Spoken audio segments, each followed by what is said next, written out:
Sent to bio.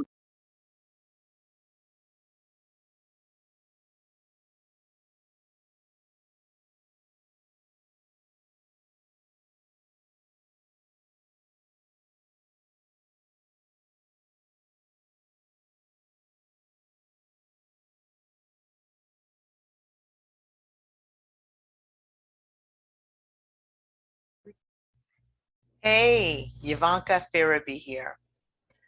I'm the founder and executive director of Beyond the Shackles.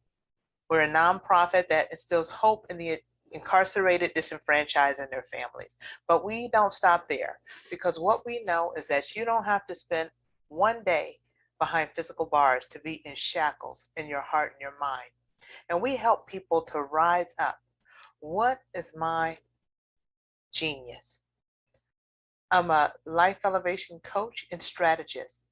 I'm a motivational speaker, and I help people to navigate the difficult terrain of adversity.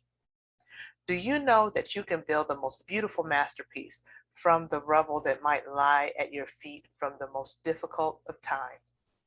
Well, you can.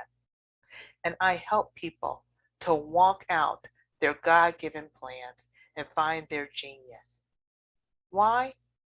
Everybody has genius because genius is common.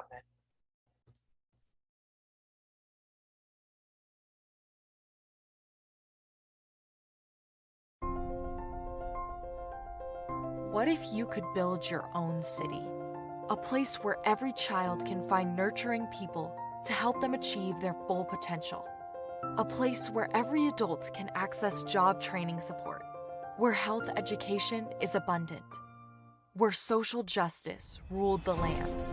A place without limitations. Welcome. You have arrived at STEM City USA. It is what every city should be. A safe and trusted community where you find people and resources to help you become everything you are and beyond. STEM City is unlike anything you have ever experienced. It is a digital twin of the world around you, only better. STEM City is about energy and soul renewal. It is more than a digital world. You can almost feel the power of live cultural events, music, and theater. STEM City promises a better future for children with caring mentors and hands-on activities with dedicated tutors to support our youth. STEM City is your passport to a healthy lifestyle with weekly events addressing our community's many issues. STEM City is your financial well-being with helpful information on wealth management, career advancement, job training, and so much more. STEM City is the community you deserve. It is the city where your dreams can come true. STEM City USA, a place in the sky that is accessible to all who reach for the stars.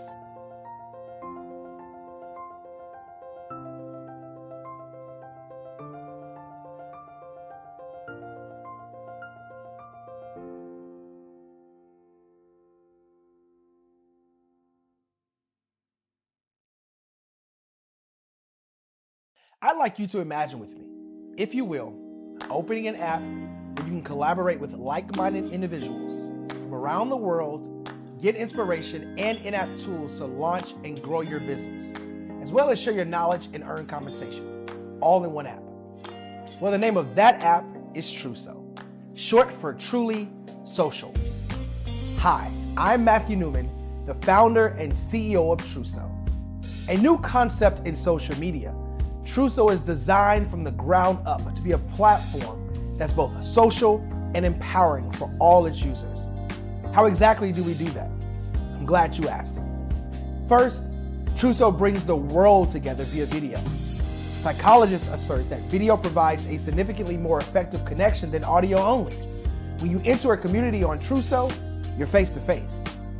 Second, on Truso, you don't have to have 1 million followers to monetize.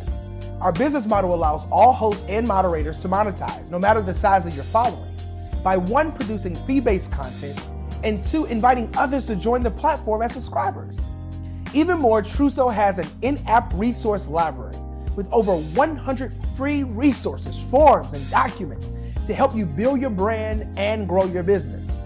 Third, Truso is inclusive. The deaf and hard of hearing communities make up 360 million people worldwide. Unlike audio-only apps, Truso embraces its community, providing a networking platform that allows them to participate via video and closed captioning. We even have a deaf and hard of hearing foundation in the works as well. Fourth, Truso is both social and safe.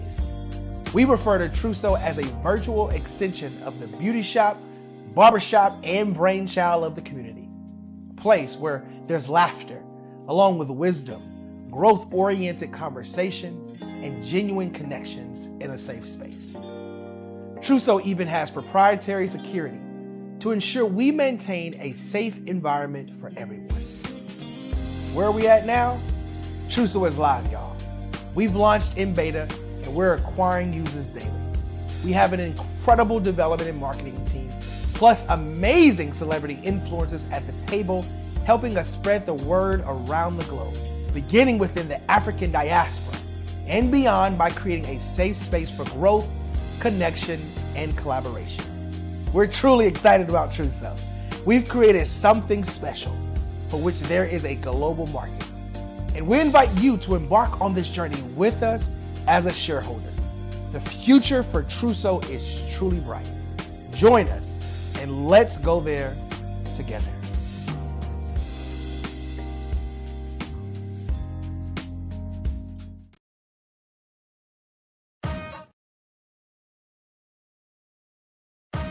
Are you an innovative entrepreneur or business owner ready to embrace the future of business transformation? The world is evolving at an unprecedented pace, and it's crucial to adapt and pivot towards success in this dynamic landscape. At the Hello LLC, we are dedicated to guiding you through this transformative journey, offering a comprehensive suite of services that extend beyond the metaverse and 3D immersive experiences. Our mission is to empower businesses and brands by assisting them in building, branding, systemizing, and automating their operations. We specialize in steering businesses from a two-dimensional existence to a thriving three-dimensional presence, where opportunities abound. We help businesses harness the power of technology to work smarter, not harder, enabling them to operate efficiently and stay ahead of the curve. Our diverse range of services includes: Our Biz in a Box is a complete business solution package designed to jumpstart your entrepreneurial journey. From strategic planning to digital infrastructure, we've got you covered. Your one app, one tap solution. Our Motion Work AI videos transform your brand storytelling with our cutting-edge AI-driven video production, captivating your audience like never before. Our 3D VR environments will step you into the future of immersive experiences. With our custom 3D virtual reality environments that engage and captivate your customers. Lastly, in our Pivot membership program, we offer tailored guidance and support to either show you, teach you, or take care of the transformation process for you. According to a 2023 study by Fundera, a staggering 28% of small businesses in the United States do not have an online presence. This statistic underscores the importance of embracing digital transformation. Having a website is more than just an online presence, it's a gateway to unlocking numerous benefits, including reaching a broader audience, showcasing your products or services, generating leads and sales, establishing trust, providing customer support, and maintaining competitiveness within your industry. The Hello LLC is committed to helping you excel in all these aspects of modern business, not just limited to the metaverse alone. Why should you choose the Hello LLC to navigate this transformational journey? By partnering with us and harnessing cutting-edge technology, you can provide immersive experiences for your customers, expand your global reach, reduce operational costs, and enhance brand recognition, all while working with a company that holds integrity in high regard. Our commitment to ethical and principled business practices ensures that your journey towards success is not only innovative, it is also firmly rooted in trust and transparency. Don't wait. Take the first step towards a brighter business future. Contact us today to explore how we can support you in developing a remarkable digital presence and immersive experience that will leave a lasting impression.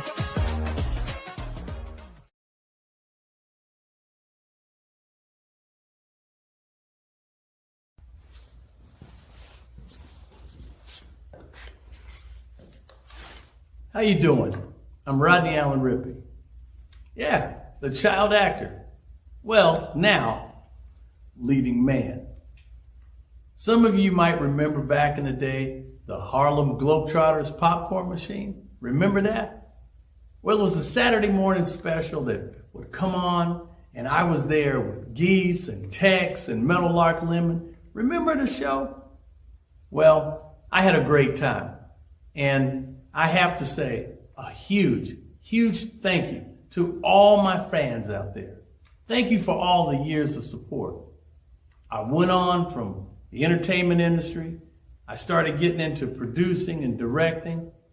And now, hey, here I am. I'm a studio executive here in Burbank, California at 2526 Studios. I have to say, it's been pretty good, but the best is yet to come. Please stay encouraged. Keep reaching for your dreams and never forget that genius is common. Remember that. Genius is common. No matter what anyone says to you, no matter how tough the road may get, keep striving. Keep reaching for your dreams. And always know that you are worth it. Everything that you put into yourself, everything good that you pour into your life, you are worth it. And when the times get tough, when things don't go exactly right, it's okay. Dust your shoulders off. Stand up strong. And remember, genius is common.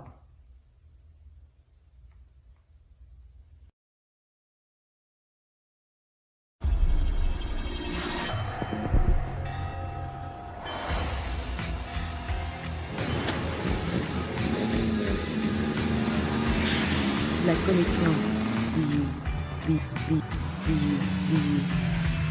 La connexion.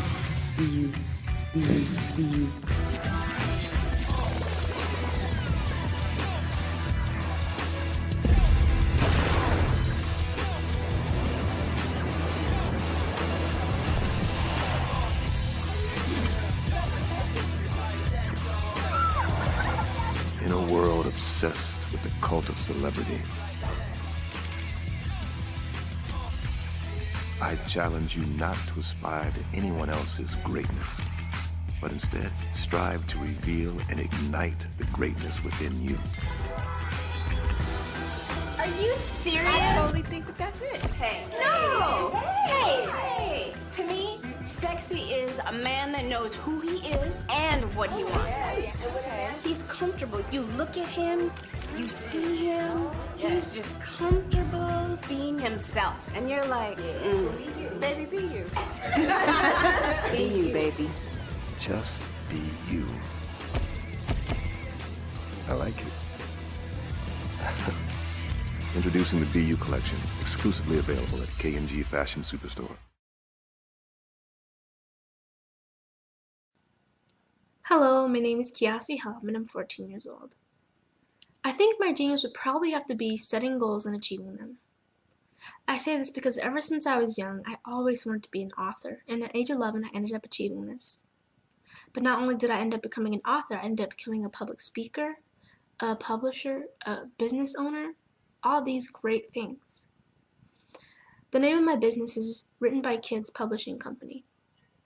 I decided to start this company because I thought it was important for me to help kids my age express themselves through literacy and just achieve their own goals. Because to me, achieving goals is the best thing in the world to feel.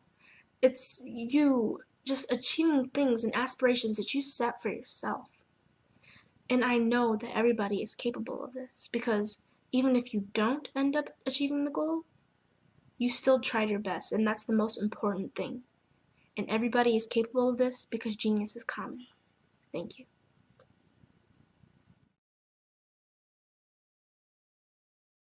I'm Kennedy Harris. My genius is being an entrepreneur.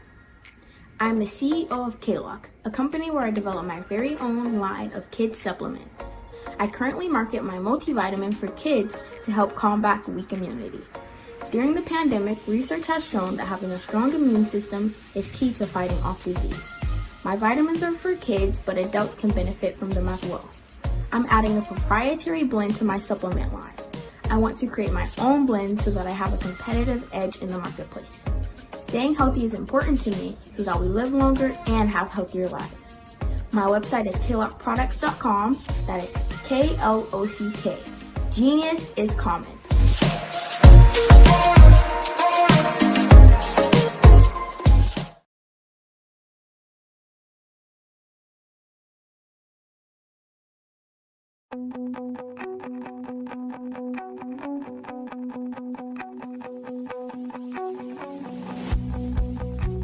I am Black Business. From the moment I wake until the time I sleep. Yes, I am Black Business. I am Black Business. Tell me, are you Black Business? I am Black Business. Do you support Black businesses? Listen, I support Black business because I am Black Business. Black Business Expo, one of the largest business showcases in the history of Black business in the world. The world! Sign up today at www.blackbusinessexpousa.com or call 919-308-9090. I am Black Business.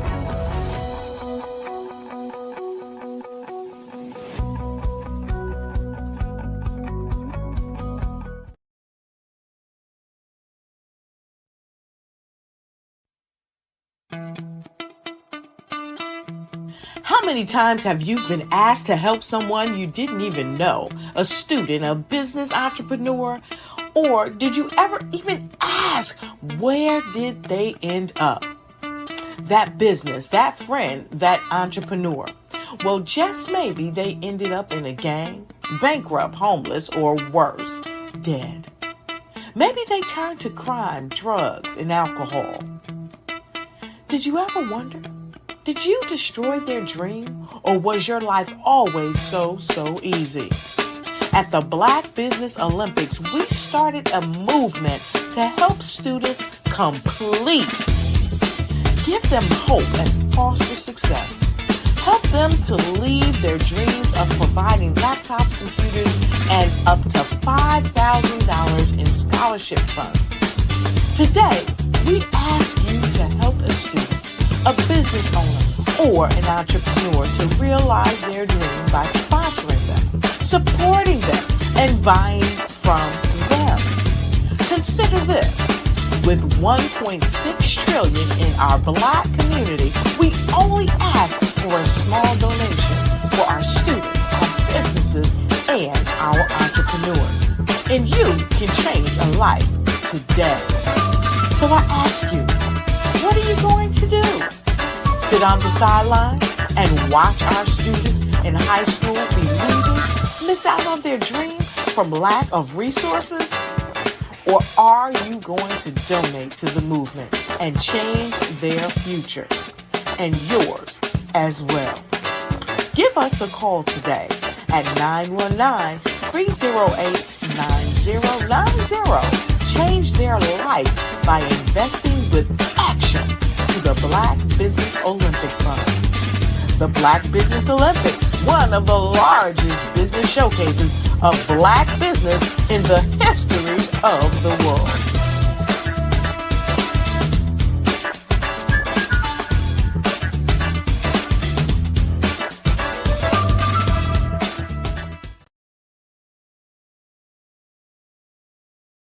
I am from Washington, D.C., but I was raised in Durham, North Carolina. I came to Durham when I was about 5 or 6. And then I traveled back and forth to D.C. because it's where my people are from. One of the unique things about my family is my mother, she's also an artist. She does quilting. And she does a lot of artistic things. And then my son, he draws with both hands, his right hand and his left hand like I do. So that's kind of a family trait. And then my other son, he's a videographer, and my daughter, she works, she's a regional vice president for Sunglass Lab. When you start out drawing and sketching, you want to continue to explore, each avenue. I do pastels, I do pen and ink, I do painting, I do acrylics. I haven't done oils yet, but I try to do all facets of art. What I say to a lot of times to people is, you can't put yourself in a box when you're an artist. You have to explore. And over the course of my life, I've tried to explore different mediums. I also do sculpture as well. I choose my subjects by the intensity that they have in their faces, or the intensity that somebody is moving, because I do more than portrait drawings. I also do I do abstract, and then I do figurative drawing also. Well, what happened in this particular show is that I started out trying to come up with something that would be a little bit different than what everybody else is doing. So I was working on a Barack Obama show, and they wanted me to do some paintings of Barack. And so what I did was, because of the deadlines, I kind of did it kind of fast. And then I realized when I was doing it fast, I enjoyed it. And so then I started doing other pieces the same way, and I started to enjoy those pieces also. And so I came up with this particular style, and it's a style of lines and colors. And what's interesting is that when I was in college, I did a show called Lines, Colors, and I talked about the boldness of the blacks, the hotness of the whites, and this is how this has come about, later on in my life. And the colors comes from a lot of the entertainers that I work with, where they wear different colors. They don't wear, your plain reds or your whites. They wear different colors, and so that's also another piece of what's giving me the colors. The subtitle of this show is Faces That Speak Life. That's real critical. Faces that speak life. Each one of these pieces is a life source and a life energy that's being put on display for people that are looking at them. I always say in terms of my art, it's not important that I draw them. It's important what you get out of what I draw. I don't try to just draw it because you like it. People wanted me to do prints. I didn't do prints. People asked me to do different people, but the people that I choose are people that make a difference in the lives of people in the world. So the human landscape idea was, again, as I say, the lines represent your emotions, it represents your ideas, and it represents your journey as a human being. And that's why you get the different pieces and the different looks. And as you notice, I try not to do one look that looks alike another look. And that's what's the most important part of this show.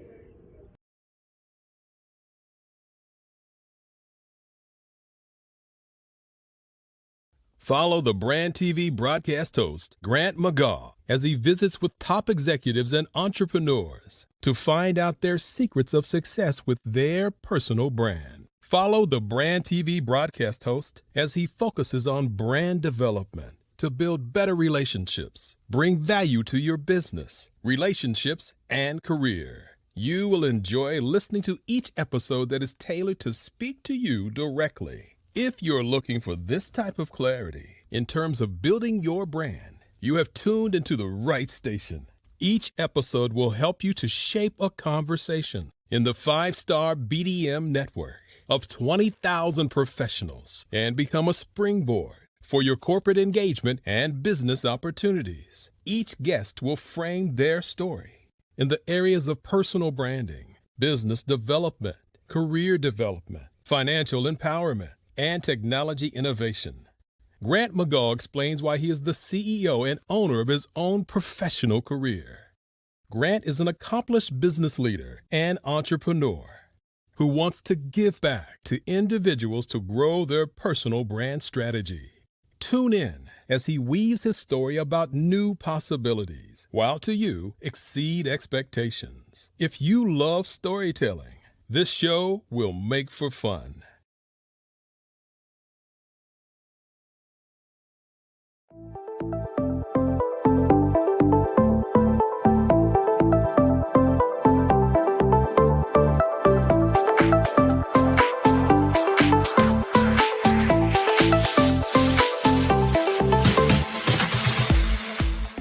to be messaging and communicating to a lot more folks and getting them committed to you as a brand and feeling that you are trustworthy, as a subject matter expert, and for their needs and their pain points. That says, look, here are my pain points. Here's the problem that I have that I don't want, or the benefit that I want that I don't have. And Grant and Sydney understand that and are giving me information to be able to assist, in my eliminating those pain points.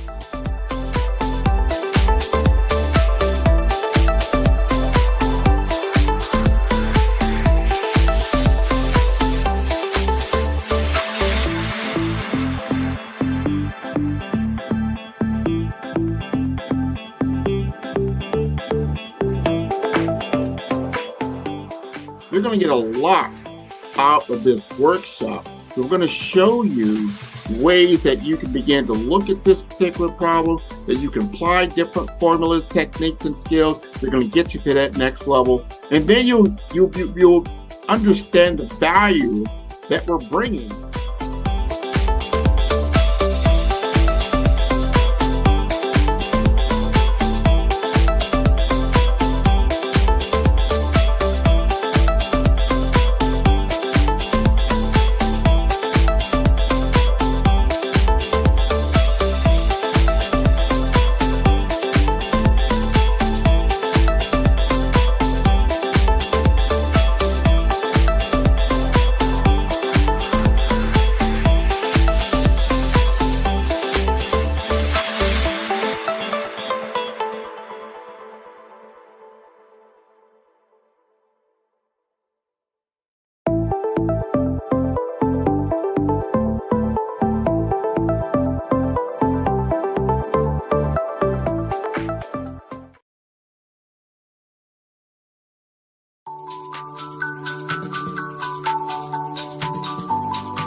I have my PhD in biomedical informatics, and I tend to focus and get really passionate around genomics, particularly when we talk about genomics for precision health, genomics for community and population health, so on and so forth, and some of the disparities and differences that manifest themselves in the human body based on your heredity, your ethnicity, your environmental impact and stimulus that's coming from outside of your control, and how that impacts the way you ingest medicine, the way your body takes in that medicine and delivers it throughout your cells.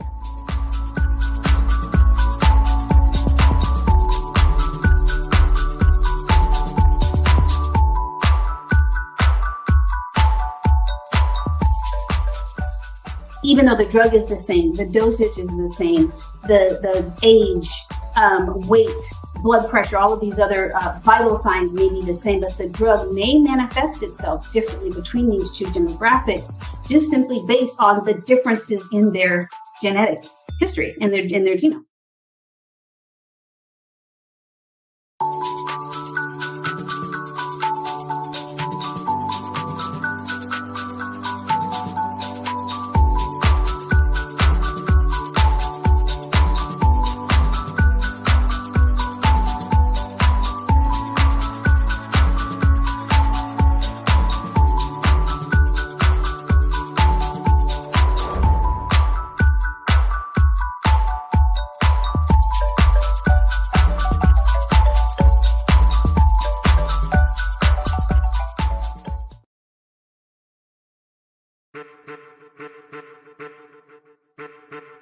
I am a child of the Most High God. He has gifted me in ways that I could not even imagine and didn't know.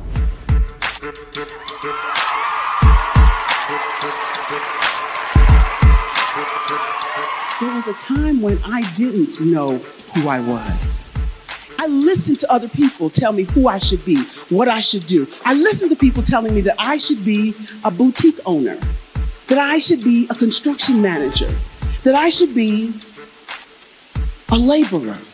Have you ever felt like you should do something else, be something else, go somewhere else, be wherever you wanted to be, and you felt like you were in a box? Anybody in the room? And you couldn't get out. Anybody in the room? And you kept trying to go and you couldn't get out. Anybody in the room? But let me tell you, you need to rock the box. Rock the box.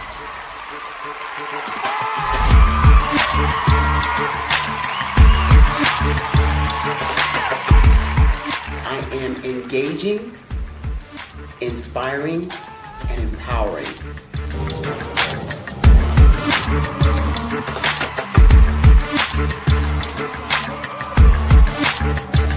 I would give you everything I know. Just by touching you, if I could, by osmosis, give you every single thing I've learned, I've gone through, I know I would. We know that's not possible, but as it is possible, I love to share information with people. Some of you out there, people have told you that you can't be, you can't have, you can't do. But I will tell you, like Kingston said, you can, you must, and you will. If it's to be, it's going to be me. You got to say it. If it's to be, it's going to be. If it's to be, it's going to be. If it's to be, it's going to be.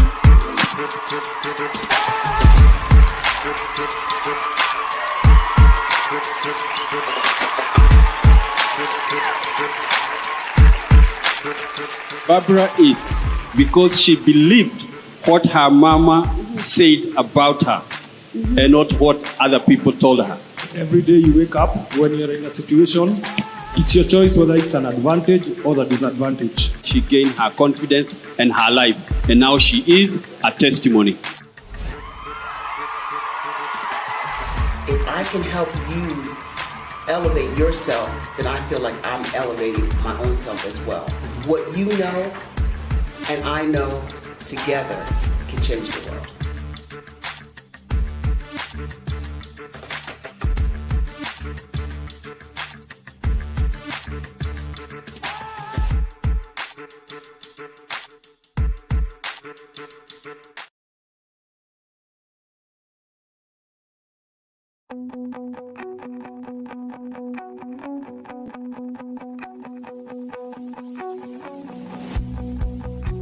I am Black Business. From the moment I wake until the time I sleep. Yes, I am Black Business. I am Black Business. Tell me, are you Black Business? I am Black Business. Do you support Black businesses? Listen, I support Black business because I am Black Business. Black Business Expo, one of the largest business showcases in the history of Black business in the world. The world! Sign up today at www.blackbusinessexpousa.com or call 919-308-9090. I am Black Business.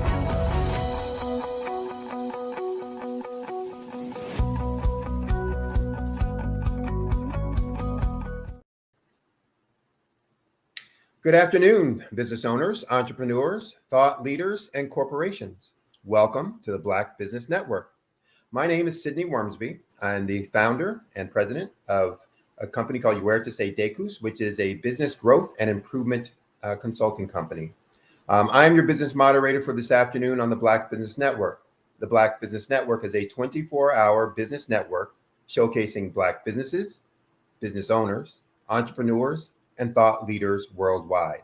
We have speakers from North Carolina, London, Singapore, Africa, Japan, and cities all over the United States.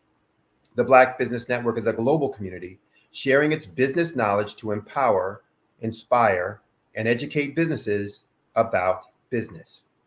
To kick off this afternoon, I'm going to do a short talk around making change in your business. So for all of you who are out there who are business owners, getting ready to start a business, maybe you're working for a company, but you're looking at how do I make change? How do I have impact? I do this talk about the two smallest, most powerful words that we have, at least in the English language. And those two words are what if. And I talk about how powerful they are because of what they cause us to do. When we say what if, whatever comes behind that is something that is going to inspire us to be creative, to think about new possibilities, new opportunities. And that phrase has been the beginning of some of the biggest, boldest changes that have occurred in all the history of the earth. Whether it was a man learning to fly, what if we could fly like the birds? Whether it was the invention of communication systems, what if we could talk to someone that was halfway around the world, not right in front of us? What if we could talk to someone and see them at the same time, even if they were halfway around the world? All kinds of changes have taken place because we start with what if. It's the end of the year 2023 for most business owners, most businesses out there. We're going through a time, fourth quarter, trying to make sure we're hitting all of our numbers for this year, making up ground that we didn't actually achieve or accomplish during the course of the year. So our year ends off strong. But we're also, and you should be, if you're not, thinking about 2024. And what are we going to do for 2024 to make sure it is where we want it to be from beginning to end? And so you should be asking that same question. What if? What if we just improved our sales by 5%? Could we do that? Well, what if we just changed the number of leads we got by 10%? What if we could increase our prices by 3%? We should be asking ourselves all these kinds of questions. What if we were able to know exactly what customers were thinking when they were thinking it, maybe even before they were thinking it? How would that change our business? Now, I ask those hypothetically to get you to start thinking about what are your what ifs, for your business. What are the things that you are looking to do, or that you can ask yourself to challenge yourself and your organization to take that next step next year.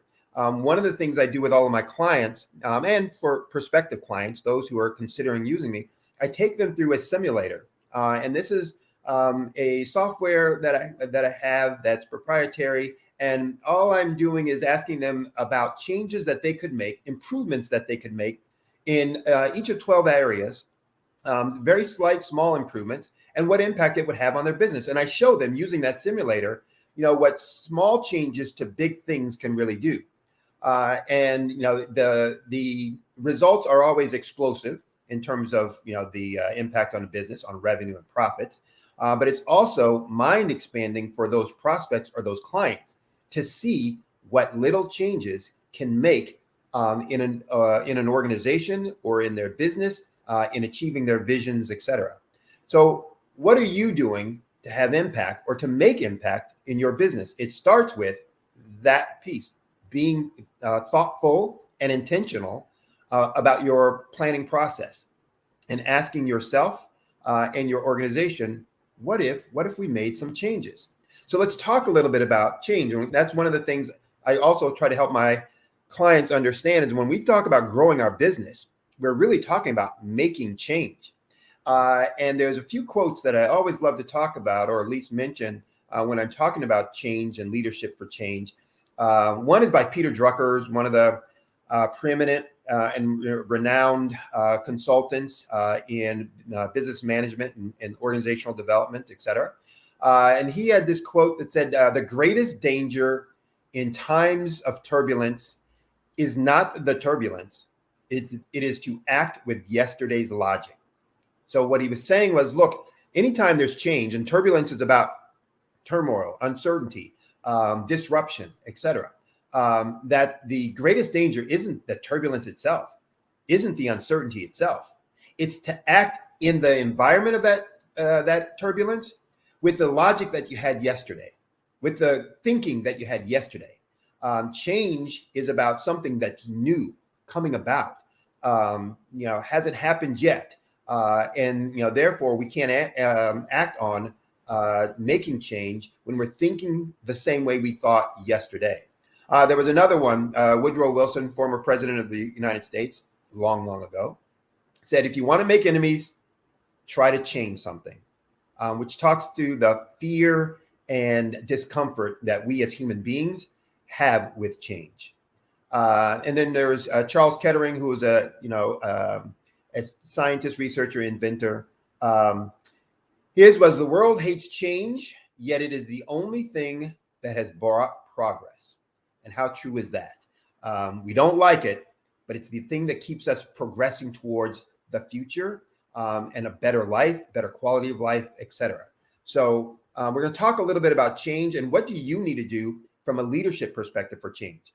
And people get PhDs in leadership, so I'm not here to talk about everything that I can in terms of leadership or in change and change management. And I only have a few more minutes, 15, 20 minutes. So I'm going to touch on just a few things about being an effective leader and leading through change and through turbulence. So this is just a part of your journey about leadership and being an effective leader, and you should look at it this way or that way. And I'm going to start off with two definitions. One is about leadership. What's the definition I'm going to use when I'm talking to you today about leadership, and the other is about change. So leadership is the ability to influence and inspire actions in others. So the ability to influence and inspire action in others. And there's two things that are important in there. One, to understand we don't control anyone else other than ourselves. So I don't care whether I'm a manager, supervisor, president, founder, CEO, chief cook and bottle washer. I don't control anyone. I can't make anyone do anything. I can only influence or inspire others to do things. Now, I can use, fear, fun, faith to influence them and inspire them. Fear is when I show you some consequence, something that you're not going to like if you don't do what I'm asking you to do. I can use fun, showing you something of great joy and benefit that you're going to get by doing what I ask or trying to inspire you to do. I can use faith or belief, showing how this is consistent. What I'm asking you to do is consistent with your values and beliefs in order to get you to do what I want you to do. The other definition is change. And change is about any period of growth, disruption, or uncertainty, whether it be voluntary or involuntary. So again, change is about uncertainty. And uncertainty is something that we as humans just don't like, we're not comfortable with. And when we're talking about, therefore, leadership for change, it's about how do we influence others? How do we inspire others to take action, to do something when there are these periods of growth, disruption, or uncertainty, whether they asked for it or they didn't ask for it. And one of the things I always help my clients understand, as I just inferred there, that growth, when we're talking about growing our business, that is change. And that has a certain, inspires a certain fear in folks or creates a certain fear in folks that we need to understand and manage.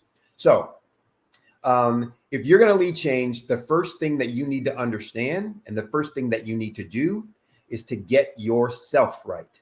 So before you start trying to lead others, understand others, etc., the first thing you got to do is make sure your mindset is correct, understanding where you're at right now with the change that you're going to be embarking upon. What's your motivation? What's your readiness for that? And so one of the questions I always tell folks when they're going to lead change is to ask themselves, why am I doing this? And it cannot be for popularity or publicity or promotion or a raise or any of those other kinds of things. That self gratification of, I'm going to get something wonderful out of it. You need to have a cause greater than yourself. And why do I say that? One, because leading through change is going to be hard and it's going to require sacrifice. And if you're doing it just for some reward, some external benefit like publicity, some likes, a raise, a promotion, There's going to be something you're going to have to sacrifice where you're going to say it ain't worth it. And so knowing your cause, your why, is going to be important in terms of your staying power in leading through change. There's a concept called servant leadership, where you are leading to be at the service of those who you are supervising and leading. That is an inspiring focus on leadership, but it's also a very effective way of leading. One, for getting folks to follow your lead, to be committed to what you're doing, and to know that you're not asking them to do something that isn't for their own good or their own benefit, and you're there helping them to achieve that. Another question you need to ask is, well, what's my vision? And vision from a leadership perspective is a reality that just hasn't happened yet. And so when you really talk to visionary leaders and they start talking to you about their vision, you can look at their face, their eyes, and you can understand this is not something they're wishing or they're hoping for. This is something they already know exists, just not yet. And so they see that world that clearly as to what it looks like, what it smells like, what things are going on, what are the sounds that I'm hearing when I'm there. That's just how clear they are about their vision.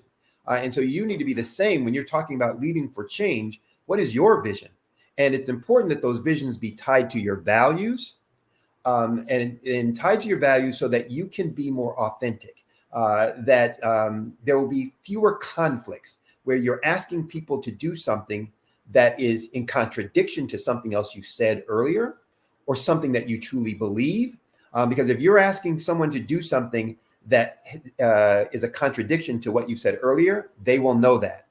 And they will ask you about that, and they will challenge you about that. And you better have a great answer as to why that's truly not a conflict or contradiction, or why things have changed and now you have a new perspective or a new paradigm. There will be fewer conflicts within yourself, where you're asking somebody to do something that you don't truly believe in, which means, are you going to stick with that? It's easier to explain when that vision is consistent with your values. It's easier for you to be in touch with those values and to explain to others why this is important and why you're pushing so hard for it. So with all of that in mind, let's get ready to rumble. So if you're going to lead change, what's the first thing you need to do? Create a sense of urgency. That's why am I doing this? And understanding that this is not a nice to have, but this is a must do. So we also often say that to create a concept of a burning building, an impending hurricane, something calamitous that's getting ready to happen, and that we need to take action in preparation for, or to take advantage of this change that is coming about. And that's something to understand, that we can either be making this change to hold on, or we can be making this change to take advantage of. And the more that we can be proactive in the reason for that change, not reactive, probably the better our solutions are going to be. So you create that sense of urgency by talking to folks about what's the current state and why that current state is so dangerous for them individually, for you collectively, as an organization from a business perspective. Probably not physically, although sometimes that may be the case, but it's metaphorically in terms of why the company won't exist, or why we will lose market share, or why our profits will go down, why we might end up having to lay people off. All of those things that might happen if we don't make the changes that you've envisioned and that you're trying to communicate to them. The second thing, which is just as important as the first that I just mentioned, is to establish the benefits of this change to them. It's going to be easy for you to explain the benefits to the company, and they're expecting to hear why this will benefit the company. What they're waiting to hear is, how does it benefit me? And there's an acronym, WIFM, W-I-I-F-M, W-I-I-F-M. And I always pronounce it WIFM. What's the WIFM? What's in it for me?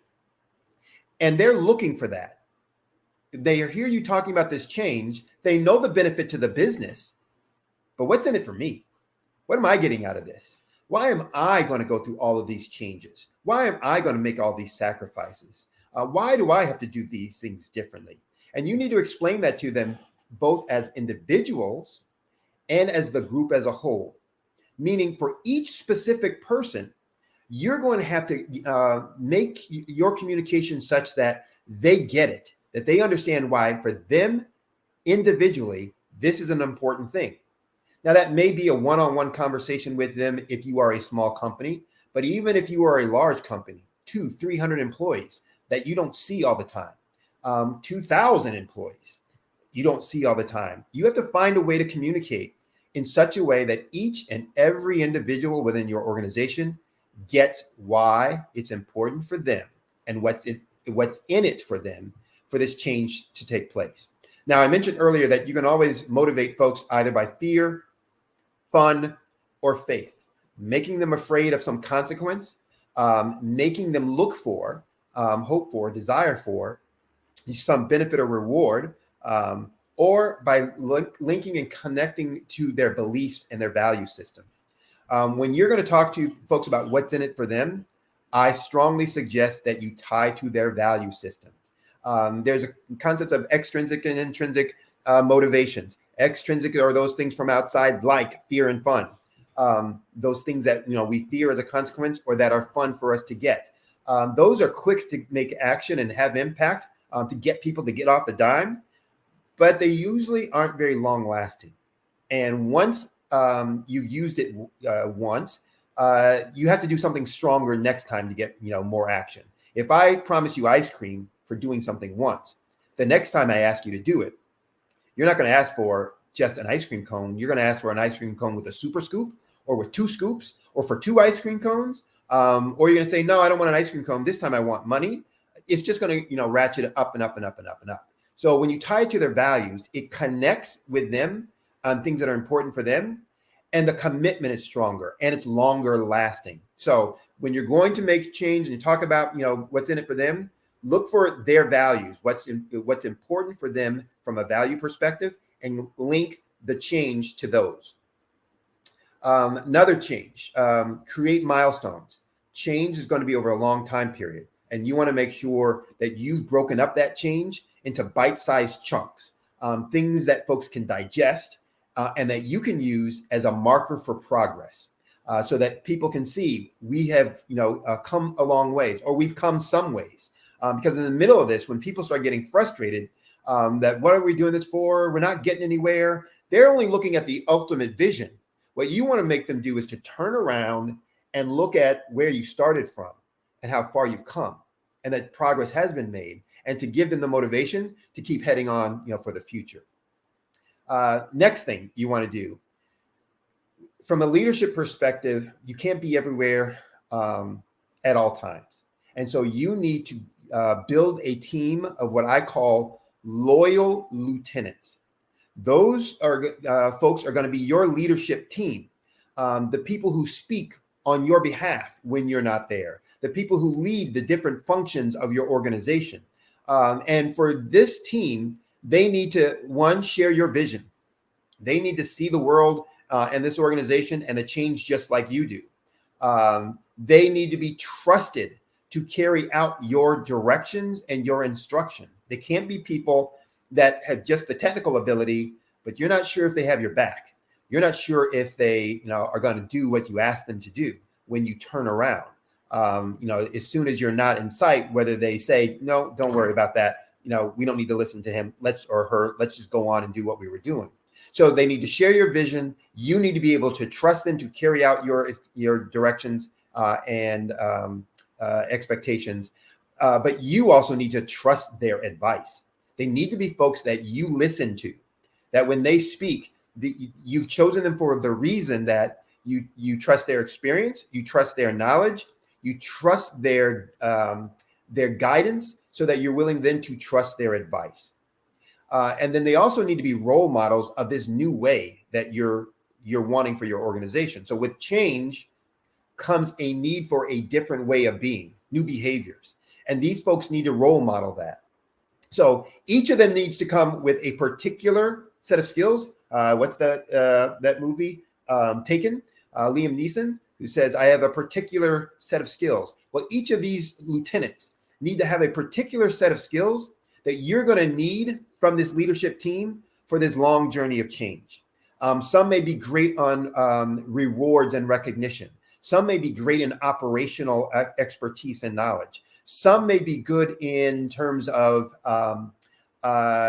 communication and how to say things or how to position things, whatever that might be. But you're going to need to look at where are we going? What do I need in the skill set for the organization, and who best represents that skill set that I can make as a part of my leadership team? So there's a lot of things that this leadership team needs to possess as skills and capabilities, but they're going to be core and central to you being able to not only make change, but make those changes quickly and to make those changes stick over the long term.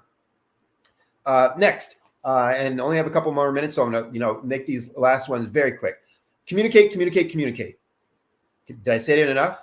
When you are in a change management and leading change, you need to communicate every chance you get, every opportunity that presents itself to talk about your vision, to talk about the progress that's been made, to talk about setbacks and why they are important, and why they're going to propel you for going forward. And it's important not to skip setbacks, because often people, well, let's not talk about the bad stuff, the negative stuff. They've happened. People know they've happened. You need to talk about them, and to talk about them in terms of how you got past them as an organization, what caused them so that we can change those processes or behaviors in the future, and what we're doing differently so that that doesn't happen again. But also important is to communicate about the heroes, the people who've made sacrifices, who've done things above and beyond that you want to recognize. Because when they get recognized and put up and held up for consideration, everyone else says, I want a little of that too. I want people to recognize me. And it motivates them and inspires them to make those sacrifices that are necessary.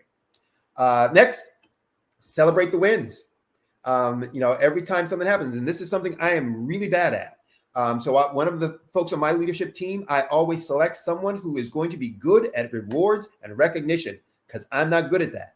But you need to make sure that you recognize improvement, performance, success. When you achieve those milestone markers that I talked about earlier, you need to have someone there who's going to always say, it's time for us to have a celebration about that. And it's not to celebrate every insignificant thing, because then it becomes superficial and like, oh, another celebration, big deal. But there are certain things that are milestones where you say, we need to stop and take celebration of that. And sometimes that's individually, sometimes it's as a group, sometimes it's as an organization. But we need to celebrate the wins. So look for ways to do that. And last but not least, institutionalize the progress. To make it stick, of the changes that you've incorporated, you got to make them stick. And so I call it institutionalizing, which is really about creating processes and procedures that lock in the progress and prevent setbacks. Because it's going to be easy once you get there, if you don't put in a procedure, for people to slide back into old habits, because they don't die very easily. And they're always lurking, waiting for an opportunity to get back into action. And so if you put in process, systems, structure, procedures that make people do things in a specific way based on following procedures, then you're less likely to have setbacks and to keep that progress locked in. It's also important because it helps to create culture. And culture goes a long way to also locking in progress, but also to lock in future progress and the love for change for improvement's sake. So that's all the time I have. I'm actually probably run over a little bit. I really want to make sure that you understand those. If you have any questions about change, if you have any questions about what I talked about earlier, using a simulator for talking about the changes that can go into your business, you can reach out to me one of several ways. You can go to my website, solutionswithresults.com. Again, that's solutionswithresults.com. You can contact me through Instagram at Sydney Wormsby, Sydney Sidney, Wormsby, WORMSBY. I'm also on LinkedIn at that same account, Sydney Wormsby. Or you can email me. And for that, you can email me at SWORM, SWORM _22 at yahoo.com. Look forward to speaking with any of you in the future, hearing your questions. And as we say, genius is common. I'll see you on the other side.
Dr. Eric Kelly III and a host of phenomenal speakers from all around the globe for this 7-day virtual event that you don't want to miss. The mission of the Black Business Expo is to raise scholarship money from kids all the way from high school all the way from college. The Black Business Olympics is one of the largest Black business showcases in the world. It is an opportunity for businesses and companies to showcase their businesses globally. We are going to be giving away laptops up to $5,000 away to students. Again, I'm Olivia Appleberry, the founder of 2 Cents Finance and one of the speakers for the expo. I am so excited to see you there. For more info, go to www.blackbusinessexpousa.com or call 919-308-9090 and hope to see you there. I am Black Business. From the moment I wake until the time I sleep. Yes, I am Black Business. I am Black Business. Tell me, are you Black Business? I am Black Business. Do you support Black businesses? Listen, I support Black business because I am Black Business. Black Business Expo, one of the largest business showcases in the history of Black business in the world. The world! Sign up today at www.blackbusinessexpousa.com or call 919-308-9090. I am Black Business. I am Black Business. From the moment I wake until the time I sleep, I am Black Business. I am Black Business. Are you Black Business? I am Black Business. Do you support Black businesses? I support Black business because I am Black Business. Black Business Expo, one of the largest business showcases in the history of Black America in North Carolina. Join Dr. Eric Kelly III and a host of phenomenal speakers from all around the globe for this 7-day 7-day virtual event that you don't want to miss. The mission of the Black Business Expo is to raise scholarship money from kids all the way from high school, all the way from college. The Black Business Olympics is one of the largest Black business showcases in the world. It is an opportunity for businesses and companies to showcase their businesses globally. We are going to be giving away laptops up to $5,000 away to students. Again, I'm Olivia Appleberry, the founder of 2 Cents Finance and one of the speakers for the expo. I am so excited to see you there. For more info, go to www.blackbusinessexpousa.com or call 919-308-9090 and hope to see you there. I am Black Business. From the moment I wake until the time I sleep. Yes, I am Black Business. I am Black Business. Tell me, are you Black Business? I am Black Business. Do you support Black businesses? Listen, I support Black business because I am Black Business. Black Business Expo. One of the largest business showcases in the history of Black business in the world.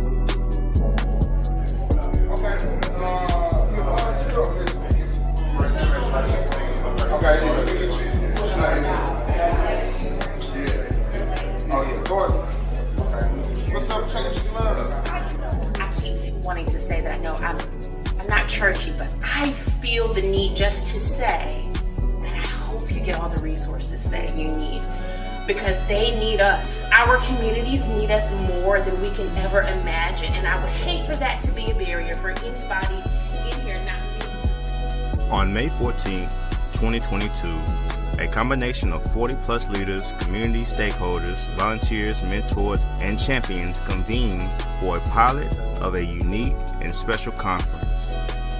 They call themselves the Cone Coalition of Like-Minded People. Like-minded towards liberation, fairness, and the idea that everyone in Rockingham County should thrive regardless of who they are or where they live.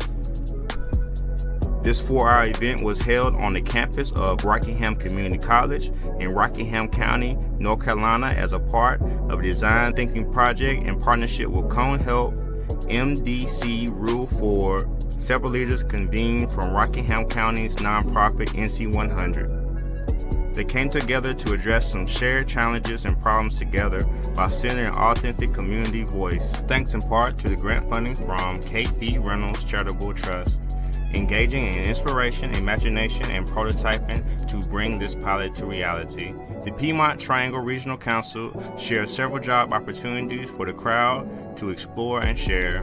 Black-owned businesses were prioritized in hiring and supporting the collection of champions. To the food and snacks, to the folks trusting and documenting this event, to the child care provided by Headway Success Group.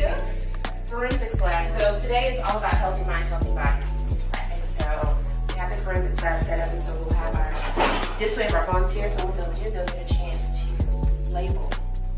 And of course, we have to have old school operation because it's just fun. Local facilitators led the county members through an in-depth work session about the importance of mentor and active volunteering.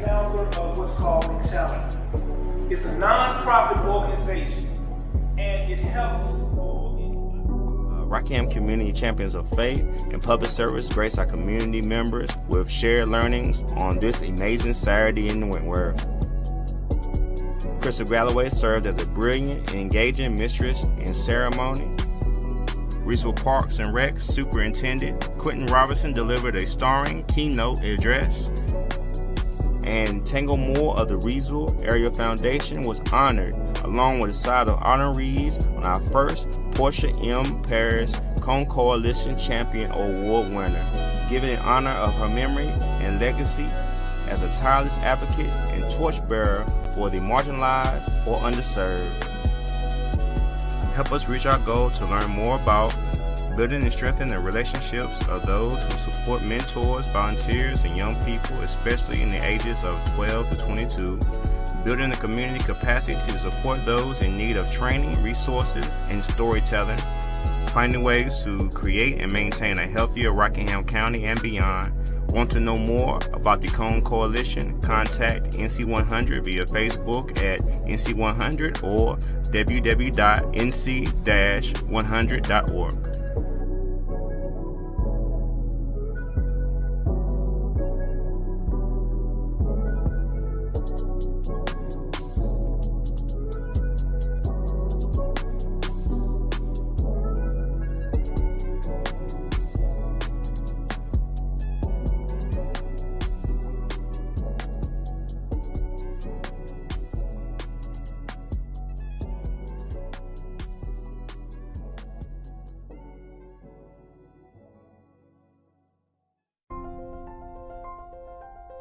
What if you could build your own city? A place where every child can find nurturing people to help them achieve their full potential. A place where every adult can access job training support. Where health education is abundant. Where social justice ruled the land. A place without limitations. Welcome. You have arrived at STEM City USA. It is what every city should be.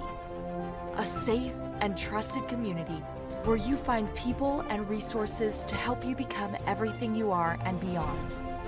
STEM City is unlike anything you have ever experienced. It is a digital twin of the world around you, only better. STEM City is about energy and soul renewal. It is more than a digital world. You can almost feel the power of live cultural events, music, and theater. STEM City promises a better future for children with caring mentors and hands-on activities with dedicated tutors to support our youth. STEM City is your passport to a healthy lifestyle with weekly events addressing our community's many issues. STEM City is your financial well-being with helpful information on wealth management, career advancement, job training, and so much more. STEM City is the community you deserve. It is the city where your dreams can come true. STEM City USA, a place in the sky that is accessible to all who reach for the stars.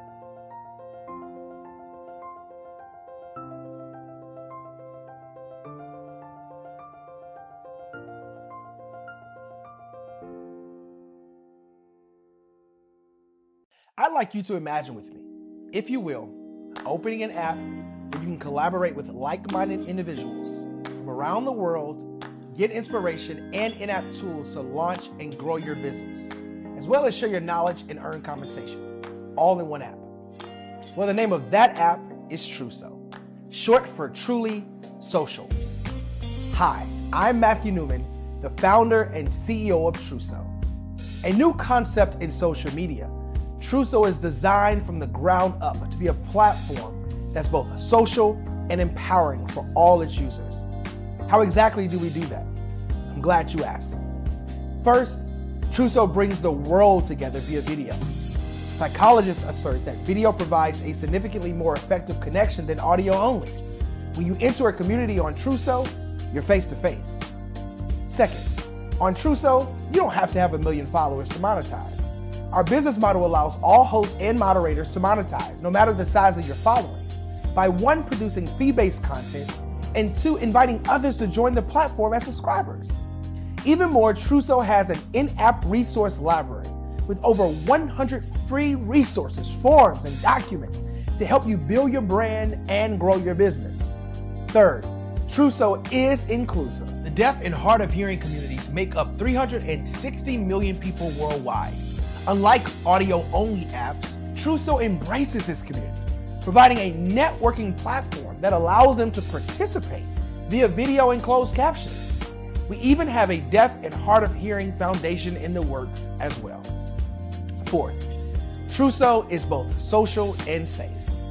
We refer to Truso as a virtual extension of the beauty shop, barbershop, and brainchild of the community. A place where there's laughter, along with wisdom, growth-oriented conversation, and genuine connections in a safe space. Truso even has proprietary security to ensure we maintain a safe environment for everyone. Where are we at now? Truso is live, y'all. We've launched in beta and we're acquiring users daily. We have an incredible development and marketing team, plus amazing celebrity influencers at the table, helping us spread the word around the globe, beginning within the African diaspora and beyond by creating a safe space for growth, connection, and collaboration. We're truly excited about Truso. We've created something special for which there is a global market. And we invite you to embark on this journey with us as a shareholder. The future for Truso is truly bright. Join us and let's go there together.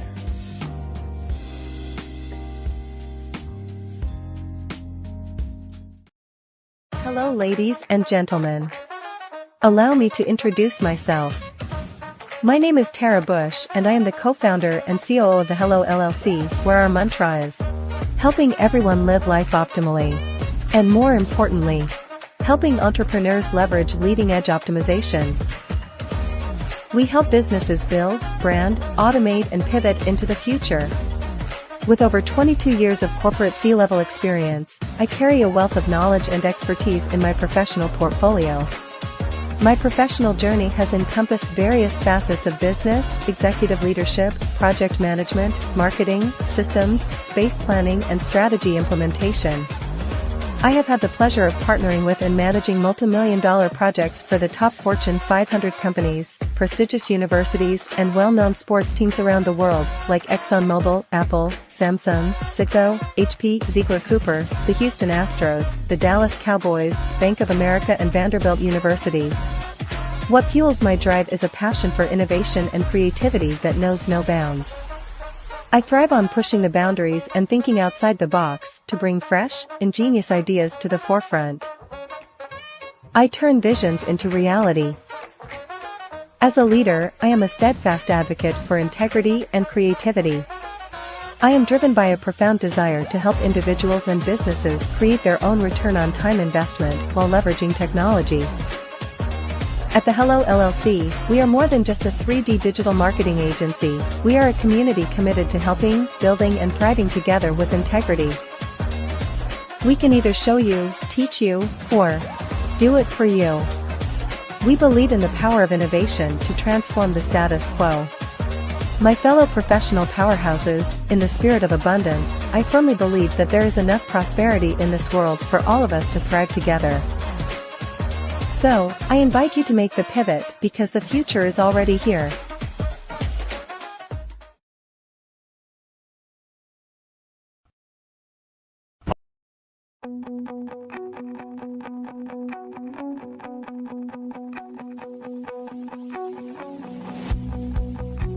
I am Black Business. From the moment I wake until the time I sleep. Yes, I am Black Business. I am Black Business. Tell me, are you Black Business? I am Black Business. Do you support Black businesses? Listen, I support Black business because I am Black Business. Black Business Expo, one of the largest business showcases in the history of Black business in the world. The world! Sign up today at www.blackbusinessexpousa.com or call 919-308-9090. I am Black Business.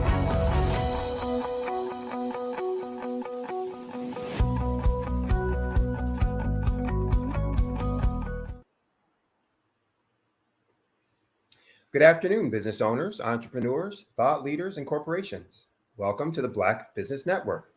My name is Sidney Wormsby. I'm your business moderator for this afternoon on the Black Business Network. I'm also the founder and president for Huertas Decus, which is a business growth and improvement company. The Black Business Network is a 24-hour business network showcasing Black businesses, business owners, entrepreneurs, and thought leaders worldwide.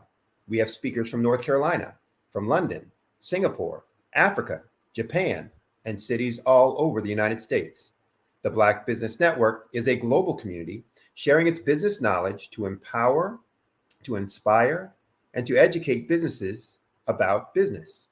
Our next speaker is Dr. Sean Harris. He's a former non-commissioned officer for those military types, an NCO in the United States Air Force, serving during the Persian Gulf War. Dr. Harris has an extensive and diverse background in aerospace propulsion, law enforcement, and real estate. He holds a PhD in philosophy of economic humanities.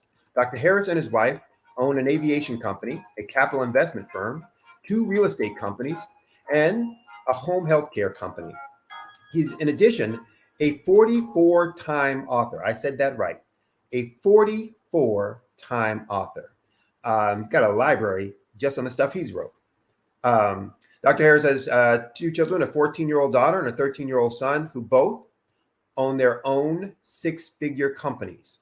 Dr. Harris feels that it is important to create financial literacy and to create a firm foundation for business ownership at an earlier age, thus his 2 teens. He and his family reside in the area of Atlanta, Georgia. So without further ado, if you would welcome Dr. Harris. Hello, great afternoon, Mr. Wormsby. Good to see you again. Yes, you too. How are you? I'm doing fantastic. And actually, I'm in the big ATL today. So welcome to Atlanta. I ventured down from Brooklyn, spending some time with family, here before going on to Alabama for the rest of the holidays. But so I'm in your beautiful, wonderful city. So welcome, welcome, welcome. And I should say home a little bit to me because I used to live here a long, long time ago as well. So gotcha. It's good to be here with you. Awesome. Glad to be here. So I understand we're going to be doing a fireside chat, right? Absolutely. All right. So I'd love to ask you some questions and get into it. But I had a chance to interview you and your 13-year-old son. Yes. Caden. I guess that was last month. Yes, it was. And so, I learned a little bit about him. But at that time, I was also talking to you about the things that, kind of you had to do as a parent, to raise 2, not 1, but 2 teenage entrepreneurs. Yes. And so we'll want to get into a lot of that, but the diversity of your background, people will probably find very, very interesting and be a lot of curiosity about. So talk to folks about how did you go from, and for people who don't know, an NCO or a non-commissioned officer is an enlisted person. Mm-hmm. So they're not a lieutenant, they're not a captain, they're not a colonel. So how did you go from that to being a propulsion specialist, having a propulsion company? What was some of the learning that you did, and what were some of the sacrifices or the things that showed your determination from going, from just being, I shouldn't say just, but being an enlisted person in the Air Force to having that kind of knowledge and understanding about the systems? Yeah, one thing I always noticed when I was in the military and Air Force, I would always focus on the commissioned officers. Actually, it's always like wherever you want to be in life, get around that environment, and the by default, as long as you follow the recipe of the blueprint, you should get similar or same results. So I would always just talk to my supervisors, the captains, lieutenants. I would always talk to pilots. I always had a great thirst and knowledge for aviation. So when I got out of the military, we first started a couple of real estate companies. That was our first entrepreneurial pursuits. And because I have a love for the aircraft, we started an aviation company, which that company we're still building out as well as we speak. So I always wanted to just be able to build a tangible business, something outside of the norm, particularly children that look like us. I didn't want them to believe that the only way that you can make money is through being an athlete or an entertainer, but to start getting into the sciences, started understanding mathematics and things like that, where you can start penetrating into other areas such as AI, because AI right now and aerospace propulsion, they're merging very well together. So I just always wanted to have a different outlook so I can get a different result. Good. Okay. So talk about, you've got these very diverse companies, real estate, a capital investment, company. So, I'm sure doing mergers and acquisitions and, or maybe just, more like a hedge fund, et cetera, but very different than real estate and very different than an aviation company. What got you interested in each one of those segments? And how do you tie them in? Let's ask the first question first. Okay. What got you interested in each one of those industry segments? Mm-hmm. Well, with the capital investment firm, I always had an interest in finances, of course. But one of the key things, I started understanding how the banking system worked. So, for example, if you put $10,000 in the bank and you go back next week and say, hey, I want my $10,000 back, they're going to say, no, Dr. Harris, we can give you $1,000 a day because the other 90% has been lended out to other institutions, other lenders. So I said, I'm starting to understand the mechanics of how banks work. So now they took that $9,000 and deployed that capital elsewhere, and now they're making money off of my money. Right. And then they'll loan the $9,000 to the next person, and then he has access or she has access to the $1,000. But then they took that $8,000, and it keeps snowball affecting. So I realized that, you know what, I need to start understanding how private family banking works. This was brought to my attention about maybe 8 years ago, about owning your own bank and being able to leverage different tools, different investment tools, such as life insurance, for an example, and you could start creating your own banking system. So now in our family, if anyone needs to get a loan, perhaps to either go to college, start a business, buy a home, they can come to the family bank. So we have a family office established. There are certain requirements that each family member has to meet in order to have access to the funds. Mm-hmm. So if I have a family member say, hey, listen, I want to own a tech company. I need $35,000 capital to start up. Well, we'll have a board meeting. And if everything looks good, they bring the business proposal and the business plan. And then we will actually lend the money from our own family bank to that particular family member. So what happens is we can either take equity in the company as well and then do a buyout or buy down over a period of time. Mm-hmm. So if said family member, the business does not excel the way we want it to, or they just started running it kind of weirdly, we could always step in as investors because we have equity stake. So that's what got me into the capital investment firm. So we started Kennedy and Caden, their own capital investment firms as well, because that's the biggest thing, is to start teaching kids about financial acumen at an early age, because the quicker they learn about money, the better they'll be positioned in life, and the longer and quicker they'll be able to benefit from finances. Right. Now with your capital investment firm, bank, your family bank, did you fund that out of profits and proceeds from your individual companies, or was that money you also, kind of took, as, from a loan from a bigger source, a funder, or, from seed capital from someone else, et cetera? So was it funded internally, from Yes. your proceeds, or externally? Yes, it was internal, from our proceeds, from profits from our companies. And then we started leveraging other tools, because one of the key things about finances is OPM, using other people's money. So that's where we start learning the techniques and the fundamentals of leveraging life insurance policies. Right. And I think it's important for folks to understand and hear that just says, hey, when you have a company and it's doing well and you're getting these proceeds, there are lots of things that you can do rather than just, again, becoming a consumer, rather than just going on a trip or a vacation that can set yourself up for life. The last time we were on, we were talking about getting out of the business of trading time for money. Mm-hmm. And so talk a little bit about that and how you incorporated those concepts, or that concept, Gotcha. into the things that you're doing. Yeah, that's one of the biggest things. I often talk about the 40-40-40 plan. That's where we work 40 hours a week for 40 years to retire on 40% of what we probably already had a difficult time living on in the first place. So if we study history, we can always know that typically it'll repeat itself if we don't do alternative things to change that. So I would always notice that people would say, I'm working so hard. And when I hear that word, it makes me cringe. Now, there's some things that I work hard at. I work hard at athletics and take care of my health. But when it comes to business, I wouldn't say that I work hard. So many people say, well, how is it that you build businesses, but you don't work hard? It's not about working hard, it's working smart. Right. There's a vast difference because, again, if working hard was the key to financial freedom and independence, my God, every construction worker out here would be extremely wealthy if it was based on hard work. So it's more so of strategically planning, following blueprints, and working more smart than, say, hard.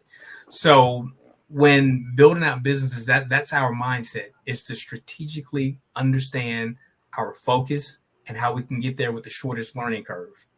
And I've always learned from other people's mistakes and experiences. And as different books say, that is what wisdom actually is. It's learning from someone else's mistakes. Right. It's that financial jujitsu, learning the balance point or the pivot point on something, and being able to use that, as the leverage point, and being able to use that to affect the end that you want. So it's a lot easier to flip somebody if you know where to attack, and you let that force that they're bringing do the work that you don't have to do then. So, and you're talking about those same concepts applied to a business thing. Hey, what are the forces that are already at work, and how do I use those forces to benefit me, rather than to be the one that's being consumed or sold, etc. Absolutely. All right. So talk about you were in the Air Force. Talk about your journey. So you're in the Air Force. You decide you're not going to stay in for a lifer. Did you immediately come out and start, your own company, or did you do something else for a while and then say, you know what, I think I'm going to go this other route? Gotcha. A lot of times we tend to talk about the good things, but I also like to talk about the negative things, because that is one of the key fundamentals of the building blocks. So when I was exiting out of the military, probably my third year in, I started having marital problems. So subsequently, ultimately, we ended up getting a divorce. But with that, I immediately came out of the military and I got into law enforcement. Law enforcement was just a big childhood dream that I've always had, growing up watching cops and all that cool stuff.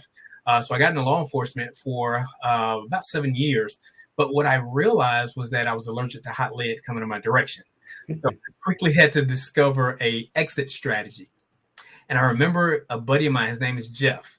And I would notice that Jeff was driving differently. He was living differently. He just walked differently.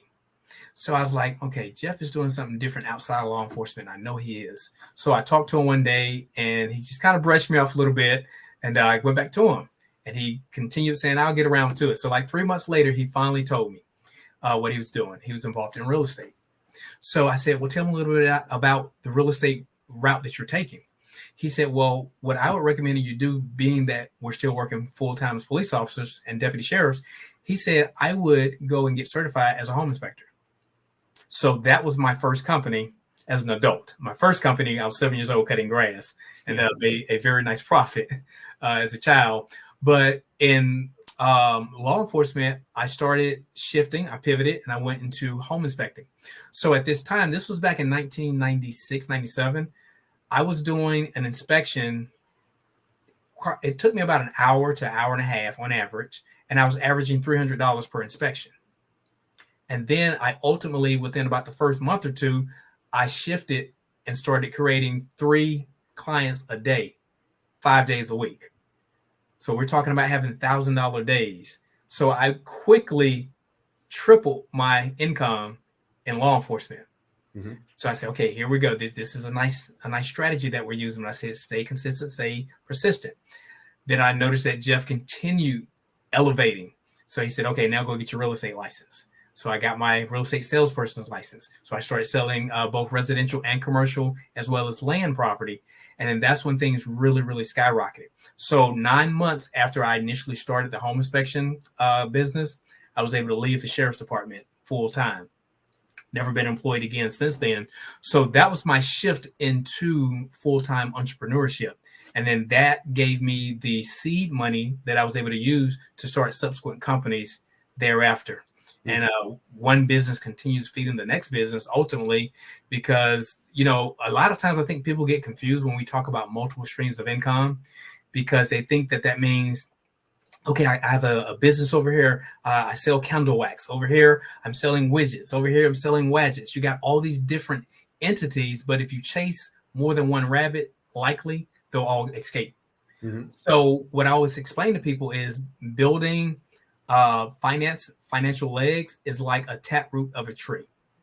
So if you had an oak tree, you have what's called a taproot. That one root goes down about 4 to 6 feet into the soil. Its main purpose is to obtain water and nutrients. The second root tends to be half the distance of that one. Its job is also to tap in for water and also a few nutrients.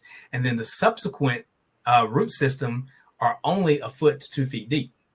But the purpose of that is to stabilize the tree. They're not there really for the nutrients. So same thing when building financial streams or legs of income, we have to first find what that main taproot is, that main source of income, and focus on that, fertilize that, let it grow. And then subsequently, we can use profits and then shift it over to a second stream of income. But typically, all of our streams of income are all rooted somehow to each other. Right. So even though we have an aviation company, we had a corporate cleaning company, we had a security firm, we have real estate companies, they all intertwine with one another. And that's how we were able to build a momentum to be able to fund all the businesses. What you just talked about, there are two concepts that I think are so important. I work with lots of business, small business, mid-sized businesses about growth. And sometimes I run into folks who grew too fast. And that sounds like how can that even be? How can you grow too fast? But it's that concept that says you didn't have a system, a structure that allowed it to be self-functioning before you went on to the next thing. And so it just collapsed. So when you talked about the root structure, for example, that tree creates the roots that are going to stabilize it.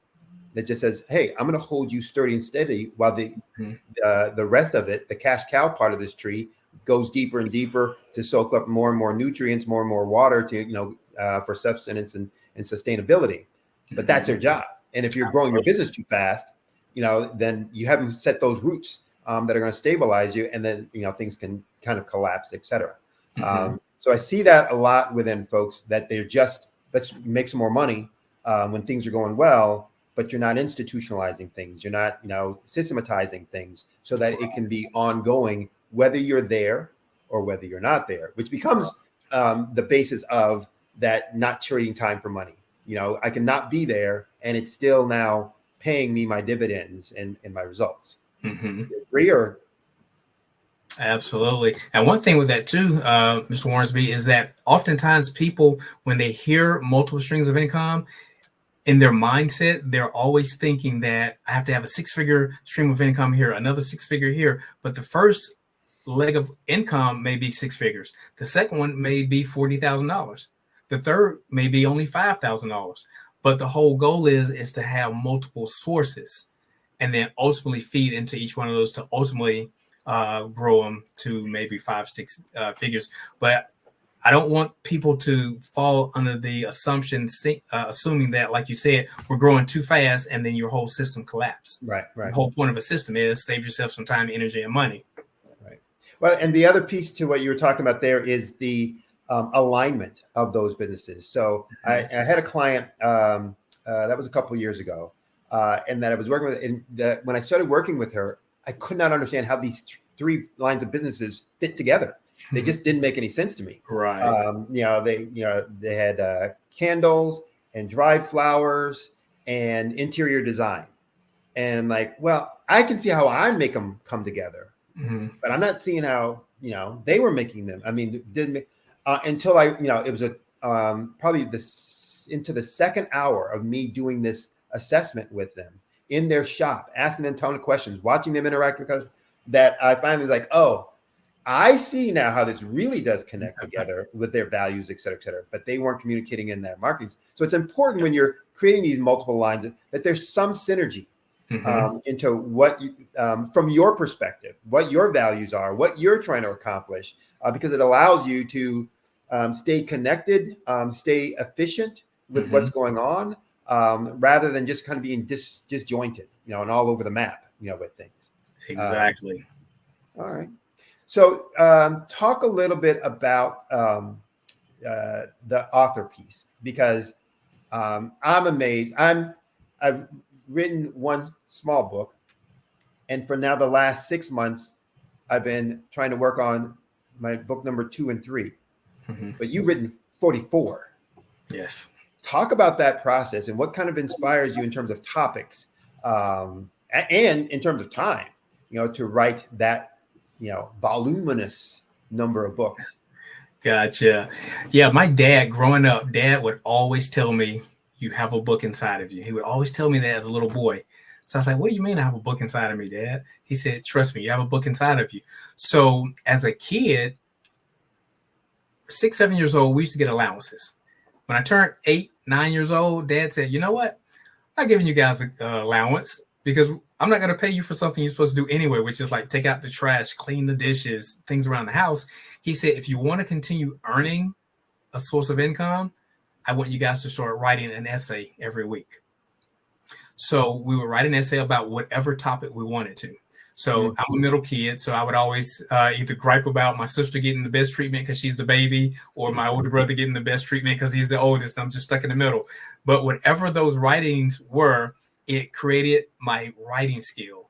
It showed me how to create word pictures with my writing, so that when you're reading, it's like I'm there. I see, I smell, I can feel exactly what you're talking about. So my writing skills became what I call lethal. I'm very lethal with the pen. So that's what started getting me into writing. And I would just kind of jot. I would journal. I would write out everything. When I was a little kid, I used to like working out a lot. So I would actually write out diet plans. I would write out workout plans. I would start writing out business plans as a little kid. Listen, if you take the trash to the street for 5 neighbors 2 times a week, you'll make this amount of money. And I would share that with friends in the neighborhood. So I was actually like consulting as a little kid. So what I realized was that, you know what, this writing can really elevate and take me places. And that kind of meshed with my love for reading, because I always felt that when I read, I can go anywhere in the world. If I wanted to go to Egypt, I can read a book on Egypt, and I can just start picturing what it's like until I actually got there. So that's how it shifts into the books. Now, how I started being efficient with my book writing. My first book took me 2 weeks to write. And I thought that was like an eternity. And after I got a system, I started figuring out, here's how to write the book. So you have 2 types of authors. You have a content author, or you either have a chapter author. What do I mean by that? A content author, you can just put out a piece of work and then you can title it later. Then you have writers where you actually say, okay, let me put this outline together. Let me come up with this topic of the book. Let me come up with a table of contents, and then let me fill the meat onto the bones that way. I fortunately have a gifting of both, where I write in either or. So that speeds up my process. So many times I'm writing books doing anything. I can be out fishing. I can be out at the park. And when it comes to my mind, I just grab my phone and I start talking. Just voice recording exactly what I'm going to say. So in all these different files that I have, I'll then transpose it into something like Microsoft Word or something. Then I'll go back and fine tune it. I'll add a little bit to try, but it gives me my major thoughts to run with. So sometimes, like when I do content, I'll ask my wife, hey, give me a topic to talk about. So she'll give me a topic. And then from there, I'll run for another 45 minutes on that one topic. So that's the same way I am with my books. If I say, look, I want to write a book on the 3 money rules, for an example, how to first make money, how to hold on to money, how to grow money. And then I can just make a book out of that. So one of the key things with that is I'm able to start a book and start the next book before I finish the first one, because ideas will always come and then they will kind of commingle a little bit. So that was my secret for putting out a mass amount of content. And my books actually really, truly started as just love letters to my kids and descendants. And they subsequently led to say, you know what? This stuff is valuable for my kids, my great grandkids, my great great grandkids that aren't even thought of yet. I said, this will be a value add to society because we need multiple people. I can't just hoard this information and just say, okay, you guys are going to understand all these financial principles, because in order to grow, like the African proverb, if you want to go far, if you want to go fast, go by yourself. If you want to go far, go together. So it's the same thing. If I can teach other families how to teach their kids the same concepts, they can all collaborate into communities. And this is how we can strengthen the Black race, is come together in communities, understanding the same fiscal responsibilities and business acumen. Then we can take down nations. We can do all kinds of things. We can buy real estate. We can start hospitals. We can have banking systems, grocery systems, because these are the things that we don't fundamentally have. And I knew that by sharing this information, that is my value add back to society, is to make sure that everybody, kids, have the same equipment, the same information. Okay. I'm going to have to find out about your process, because I'm the chapter writer that you talked about. Gotcha. I can think them through, but the sitting down and writing, I'm going to have to ask you what your process is, because, that's tedious. But you were talking about your childhood and entrepreneurial. Someone told me that, was it both your parents were also entrepreneurs? Yes, both parents. And that they owned two historically famous hotels? Okay, that was a generation prior to my parents. My great aunt and uncle actually owned one hotel. It was a hotel and restaurant called Mays, Ford and Mays Hotel and Restaurant. And the other one is, I'm a part of the Pascal's family as well. So both of these two hotels were integral parts during the Chitlin Circuit. So what the Chitlin Circuit was, and it was attached with the Green Book. The Green Book had it was a directory of Black businesses that could be trusted, that you could go to. But during the Chitlin Circuit, entertainers such as Sam Cooke, Aretha Franklin, all these popular singers, Little Richard, they either had to stay in a Black-owned facility or they had to sleep in their cars. Right. So whenever they traveled through the South, you had to kind of go by the Green Book if you wanted to have Black service. So I remember my dad would always tell me stories of just kind of run up and down the hallways of the hotel, and like would literally run right into Sam Cooke, and he would hear people performing and things like that. So both my parents owned companies. My dad owned a company in the copy repair service. My mom had a salon as a master cosmetologist, but I would just watch them around the house conducting business. So like now you hear a lot about home-based businesses, but my parents was doing this back in the 80s. Right. And I just watched how they conducted themselves. And that is when I really started realizing the difference between trading time and money. Because my dad, he burned the candle at both ends. He worked for a major copier company, but at the same time in the evening, he'd come in the house, grab something to eat, say hello to the kids, and he's back out the door for a couple hours because he was developing his own client base. Yeah. So ultimately, he got into a position where he was able to blow one end out, which was the corporate end, and started his own business successfully. So I realized, I said, okay, Dad put a lot of time in the beginning, but then he subsequently had tons of time afterwards, which attributed to us as the family members. We got more time with our dad, as opposed to him being away on the job, coming home tired from work, saying, oh, maybe we'll play a little catch in the yard. But you started buying your time back. And that's when I realized the importance of buying time. Interesting. I'll get you to elaborate on that a little bit more in terms of the family dynamic, because my family, I had grandfather who owned his own construction company. His son owned a construction company. My great uncle, who was the brother of my grandfather, had cleaners. Their sister owned a restaurant, and so all this entrepreneurship. My dad was career Air Force, but when he got out, first thing he did was started his own business. He owned a motel, then a painting company, then a nightclub, et cetera, et cetera. And I didn't realize until I had this goal that I was going to run stuff for somebody, either my own or somebody else's. That's what I mean, I didn't know what I was going to do. Just I was going to do that. I was going to run it for somebody else, or I was going to run my own thing. And I was going to retire by the time I was, 45. And by retire, I didn't mean like, oh, go sit on a beach. It was like, I'm going to be able to do whatever I want to do without having to worry for money. And I couldn't figure out where all this came from until I started, thinking about all of the impact of, or what all of my relatives have done, et cetera. Talk about that, because you had it from your family, but you're also giving it to your children.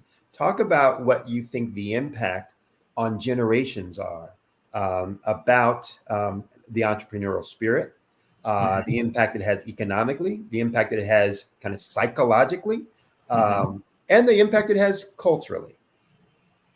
Well, I think impact is everything. Whenever I finish my talks, if I make any content, I always end it with make impact and make money while you're doing it. So we can all make money, but are you making an impact? But it's almost impossible to make an indelible impact without making money. So one of the key things that I noticed was I wanted to make impact through my legacy.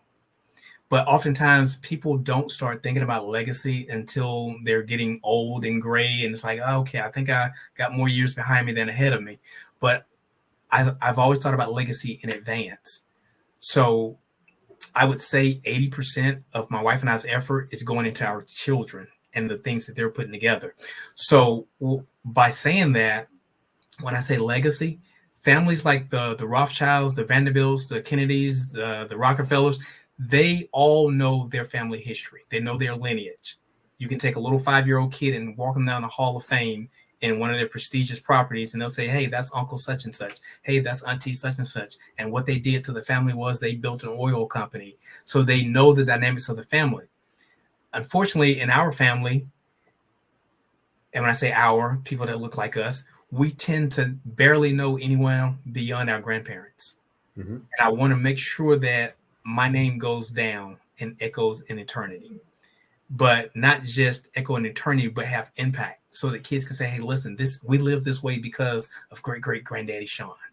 And because of what he taught us, the fundamentals, the values of understanding wealth and knowing that wealth is not just money. You have to have wealth in relationships, wealth in your health, wealth in just everything about you. You have to be wealthy in multiple areas of your life to have true wealth. You have to have wealth as far as your peace of mind.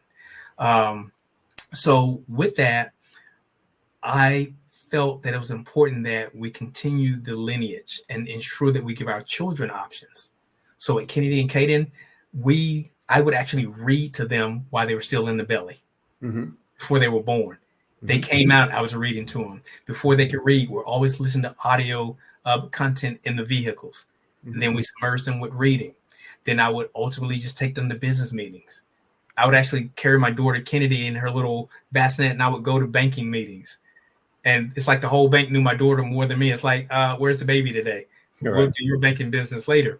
But I exposed them to business environments early to give them exposure, because we're going to only rise to the level of which we're exposed to. So I think the last time we spoke, I mentioned a little bit about my wife and I, we believe in arranging environments. So like our Indian friends, they tend to believe in arranging marriages. Now, I don't believe in necessarily arranging marriages to that extent, but I do believe in arranging proper environments from which they can fish from to make viable selections. So when they go out, they have friend groups, and they go skating, they do all the cool things all kids do, but the kids that they hang with are similar to them. They're high achievers, they're kid entrepreneurs. We know that their family dynamics are similar to ours. The belief and the core values are very similar. So this gives them a better position. And then it teaches them soft skills early. We put both our smaller kids in Toastmasters at age 7. So it's positioning them to be able to have the soft skills necessary to thrive and survive as young adults. So I think that's a pivotal thing as far as being able to keep the lineage going from generation to generation. Well, there's a ton more questions that I'd love to ask, but we're running out of time. So I'm going to try and sneak in 2. Okay. And maybe I'll ask them in ways that they will be, short, quick answers, and we'll get in more. Gotcha. You alluded on one already about, some of the principles you would instill in your kids to create that, kind of entrepreneurial spirit and pursuits.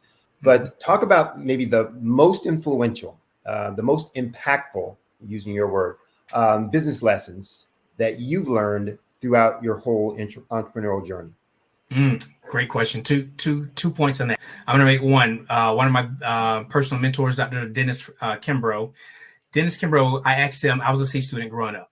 So I asked him about what is his thoughts as C students. So being a professor at Clark Atlanta currently, he said, Sean, here's what I found out. He said, I found that A students oftentimes teach B students who both work for the C student. And then he asked me to come and take a look out his window. I looked out the window and there were some kids down in the promenade. He said, those are my D students. But he said, those D students are who buildings are named after. So that was one big lesson I learned, is to understand what type of education is most valued in success worlds. The second thing was one of my other mentors, Dr. George C. Fraser. He pulled me to the side one day and he just shared with me that networking will be everything. We've all heard the axiom that your net worth is based on your net worth. And he has a phenomenal book titled Click. And it talks about the importance and the fundamentals of networking and creating relational capital. So many times we think that financial capital is the end all, the be all, but the most valuable currency or capital is relational capital. Okay. That may lead into the next question then. And I had this with my son, actually my daughter and my son. School, college versus no college, to kind of be a great entrepreneur and to achieve your lifelong goals from a business and financial independence standpoint. Yeah. Ray Kroc, founder of McDonald's, he wrote a term, and I'm going to kind of paraphrase it, but he pretty much said that going to college does not ensure success, neither does its absence ensure failure. So my thoughts on college are varied. I've had many discussions on this. With college, I think college is good for people who college is good for. What do I mean by that? If you're going to be a specialist, you're going to be a doctor, you're going to be perhaps an engineer, you're going to be something that really requires a college degree, go for it. Go for it hard. But if you are more of a creative or you have more intentions on being an entrepreneur, it's super important that you get the information that you need that's going to help you in that pursuit. So in class, and I'm going to be quite honest, I'm 51 years old. I have not used an ounce of chemistry since I graduated high school, other than I know the fact don't mix bleach and ammonia. Okay. So other than that, I've never used it. I haven't used calculus. I haven't used any information about the War of 1812. So a lot of times we bombard our mind and reduce our creativity because we're putting so much fluff information in there. So if you remember, we talked, my son, Caden, he's 13. He's graduated from high school already because we were able to carve out what was essential for his learning and development as being a 13-year-old entrepreneur who makes six figures, and we could weed out the rest of it. So I think as parents, we have to get out of the mindset, because a lot of people my age, it's like, man, I'm at a dead end job or the career isn't where I thought it was going to be. Well, we can't continue teaching our kids to follow the same paradigm way of thinking or the same blueprint that we did that didn't work, because it thrusts us in the 40-40-40 plan again. So you have to just determine, is college going to be the best fit for me as a person, and afford our children the opportunity to make that decision. Now, will they need guidance? Yes, we'll guide them, but then it's still like, hey, based on what we shared, like, here's your pros, here's your cons. Do you feel that college is going to be a viable way for you? So it is going to be a viable way, because again, college is a business. I call it the biggest mafia on the planet. But with that, if you're going to do it, make sure you're funding it properly. We have our oldest son, DJ. He's 20. He's currently in the United States Air Force as an aerospace medic tech. So the United States Air Force pays for him to be a medic tech. No money out of his pocket. while he's considering taking dentistry. So he can go to school for dentistry absolutely free. Then when he gets out, he still has access to educational funding, which he could be something like an architect that will be completely funded by the military. So this will be 3 hard skill sets that he will have, and he doesn't owe any money. So now you position yourself to come out of the military financially ahead of the curveball. He'll be in a position where he can buy a home. He has access to the VA loan. He can continue going to school. He is in a better position than a 23 or 24-year-old who's getting out with $180,000 in college debt. Right. So that's one of the fundamentals that we have to teach, and we have to leverage that in our decision process, whether college is going to be for or not for a person. Right. And I think it's important, as you said before, that often parents will try and force a decision based on their perspective on the child, whatever that is. Right. I don't want you to go to school because, we don't have the money for it. Or I want you to go to school because that's the only way you can be successful. Again, let a child make their decision. I had a professor, and I guess my view also on academics is learn for concepts, not for kind of memorization or task, etc. So often we're going to college to be able to gain a skill similar to what a plumber does for engineering or for medical, etc.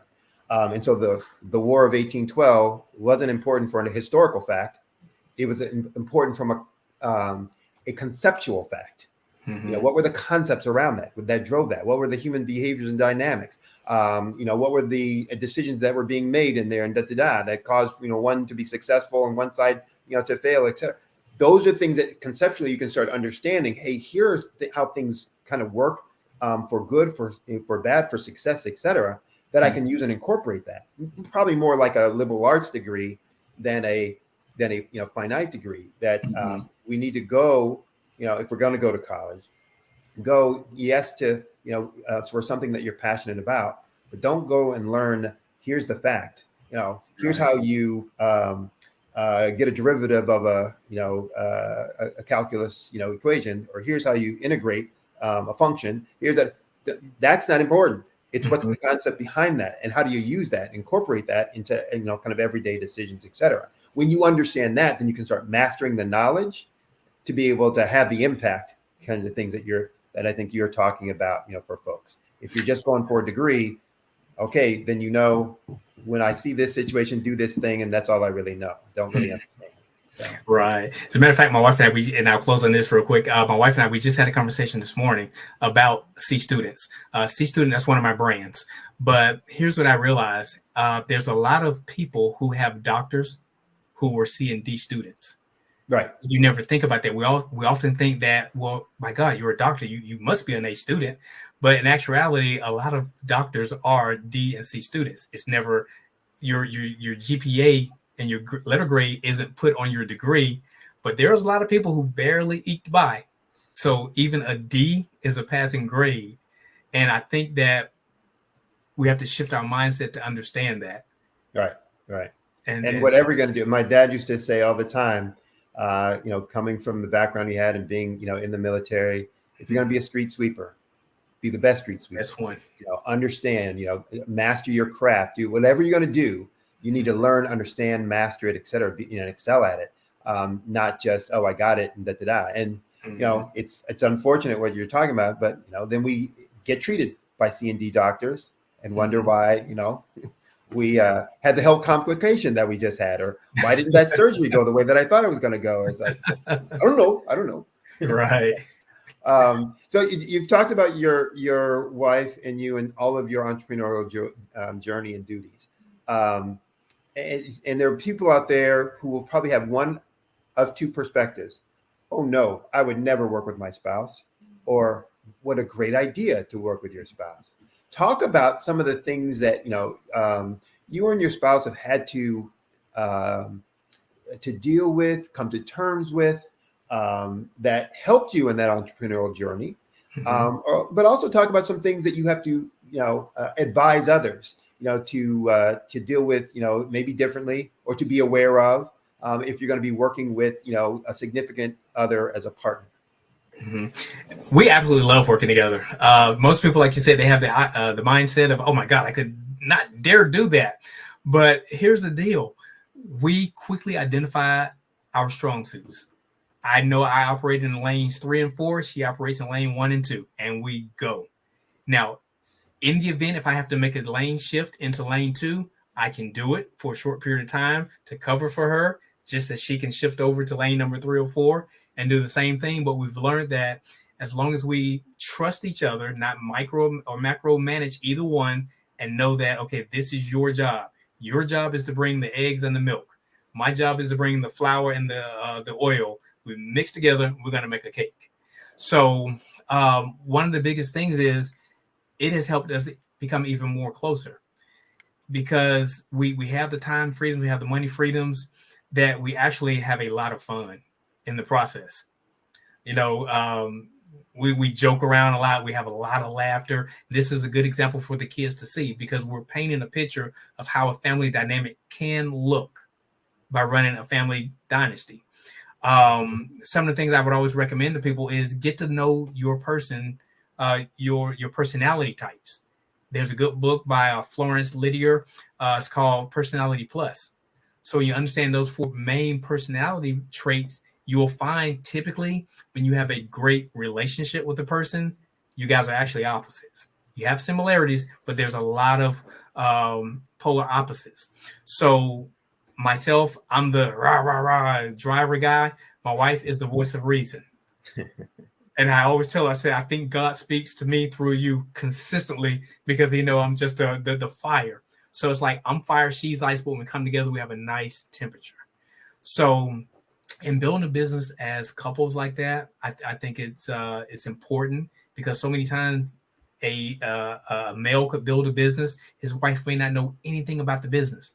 If I'm incapacitated or I'm out for a minute, my wife can continue running all operations as normal, and vice versa. So I think that's super important, that when going into business, if you're going to go in business with a spouse, hopefully you trust that spouse the way you should as married people. And I think you'll get better rewards that way sometimes than just kind of being in business with, an old college mate or old military buddy or something like that. So I think it's super important for communication. My parents were married 54 years, and I would always ask both parent individually, separated in different rooms, and they would always give me the same answer. I say, how do you guys stay married so long? And they run around the house like little kids chasing each other like 2 teenagers. I say, how do y'all do that? What's the secret? What's the key? And they will both independently give me the same answer. Communication, communication, communication. Good. Well, we're going to have to leave it there. We ran over, but it was a great conversation, great insight. We'll have to do it again, cover some more topics. But before we get out of here, let folks know how they can, what's the best way for them to reach out to you, whether it's for entrepreneurial advice, whether it's for doing business with you in one of your 3 endeavors, whether it's just getting more information on the different topics, or how to raise kids to be entrepreneurs. What's the best way for folks to reach out to you? The best way to reach out to me for consulting, and basically what we do is we consult 6- and 7-figure entrepreneurs in building, growing, and scaling their companies. I can be reached at SeanJHarris.com. That's SEAN, the letter J, Harris.com. And we can set up a time to have a consultation. Great. Well, Dr. Harris, it was great having you on. Great talking with you again. You as Always well. Enlightening, illuminating. Look forward to the next time. And as we say, genius is common. I'll see you on the other side. The Black Business Expo's mission is to raise funds for high school seniors going to college or K-12 entrepreneurs. The expo is a fundraiser for students. So go to www.blackbusinessexpousa.com. Again, www.blackbusinessexpousa.com to donate to the scholarship fund. Or you can use the Cash App that should be scrolling on the screen, and use the account number $BBXUSA. Again, that's $BBXUSA. Our goal is to give laptops and up to $5,000 to 10 students. So if you're a student, you can register online at the same website, www.blackbusinessexpousa.com. Remember, every dollar counts. So please donate to the scholarship fund. Also want to thank our Black Business Expo sponsors for November 2023.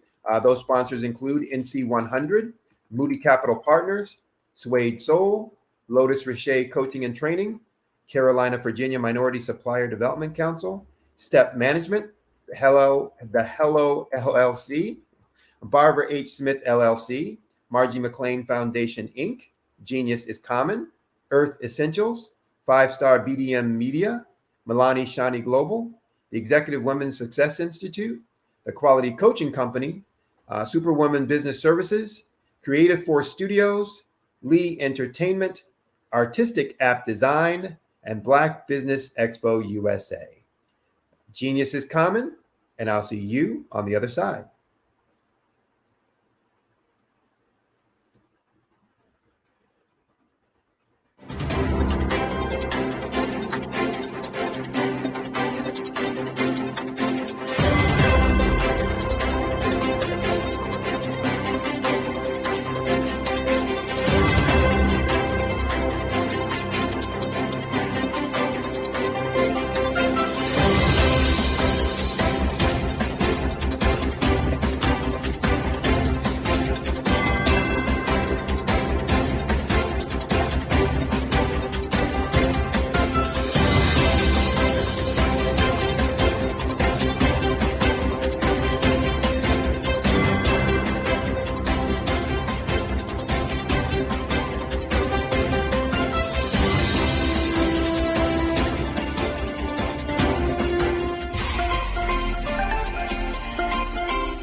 Dr. Eric Kelly III and a host of phenomenal speakers from all around the globe for this 7-day virtual event that you don't want to miss. The mission of the Black Business Expo is to raise scholarship money from kids all the way from high school all the way from college. The Black Business Olympics is one of the largest Black business showcases in the world. It is an opportunity for businesses and companies to showcase their businesses globally. We are going to be giving away laptops up to $5,000 away to students. Again, I'm Olivia Appleberry, the founder of 2 Cents Finance and one of the speakers for the expo. I am so excited to see you there. For more info, go to www.blackbusinessexpousa.com or call 919-308-9090 and hope to see you there. I am Black Business. From the moment I wake until the time I sleep. Yes, I am Black Business. I am Black Business. Tell me, are you Black Business? I am Black Business. Do you support Black businesses? Listen, I support Black business because I am Black Business. Black Business Expo, one of the largest business showcases in the history of Black business in the world. The world! Sign up today at www.blackbusinessexpousa.com or call 919-308-9090. I am Black Business. I am Black Business. From the moment I wake until the time I sleep, I am Black Business. I am Black Business. Are you Black Business? I am Black Business. Do you support Black businesses? I support Black business because I am Black Business. Black Business Expo, one of the largest business showcases in the history of Black America in North Carolina. Join Dr. Eric Kelly III and a host of phenomenal speakers from all around the globe for this 7-day virtual event that you don't want to miss. The mission of the Black Business Expo is to raise scholarship money from kids all the way from high school, all the way from college. The Black Business Olympics is one of the largest Black business showcases in the world. It is an opportunity for businesses and companies to showcase their businesses globally. We are going to be giving away laptops up to $5,000 away to students. Again, I'm Olivia Appleberry, the founder of 2 Cents Finance and one of the speakers for the expo. I am so excited to see you there. For more info, go to www.blackbusinessexpousa.com.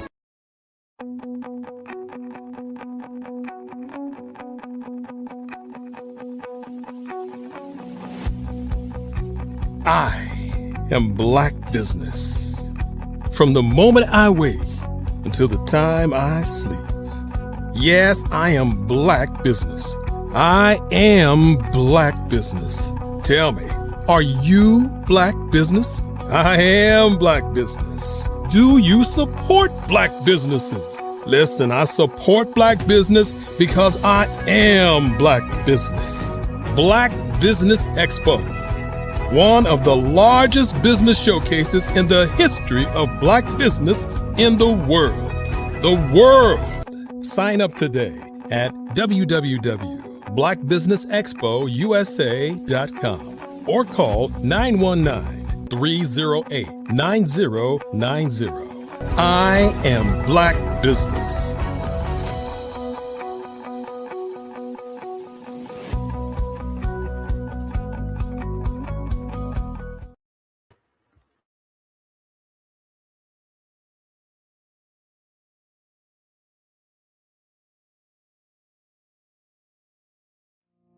Did you know that approximately 333.34 million businesses exist today, according to a report from 2021?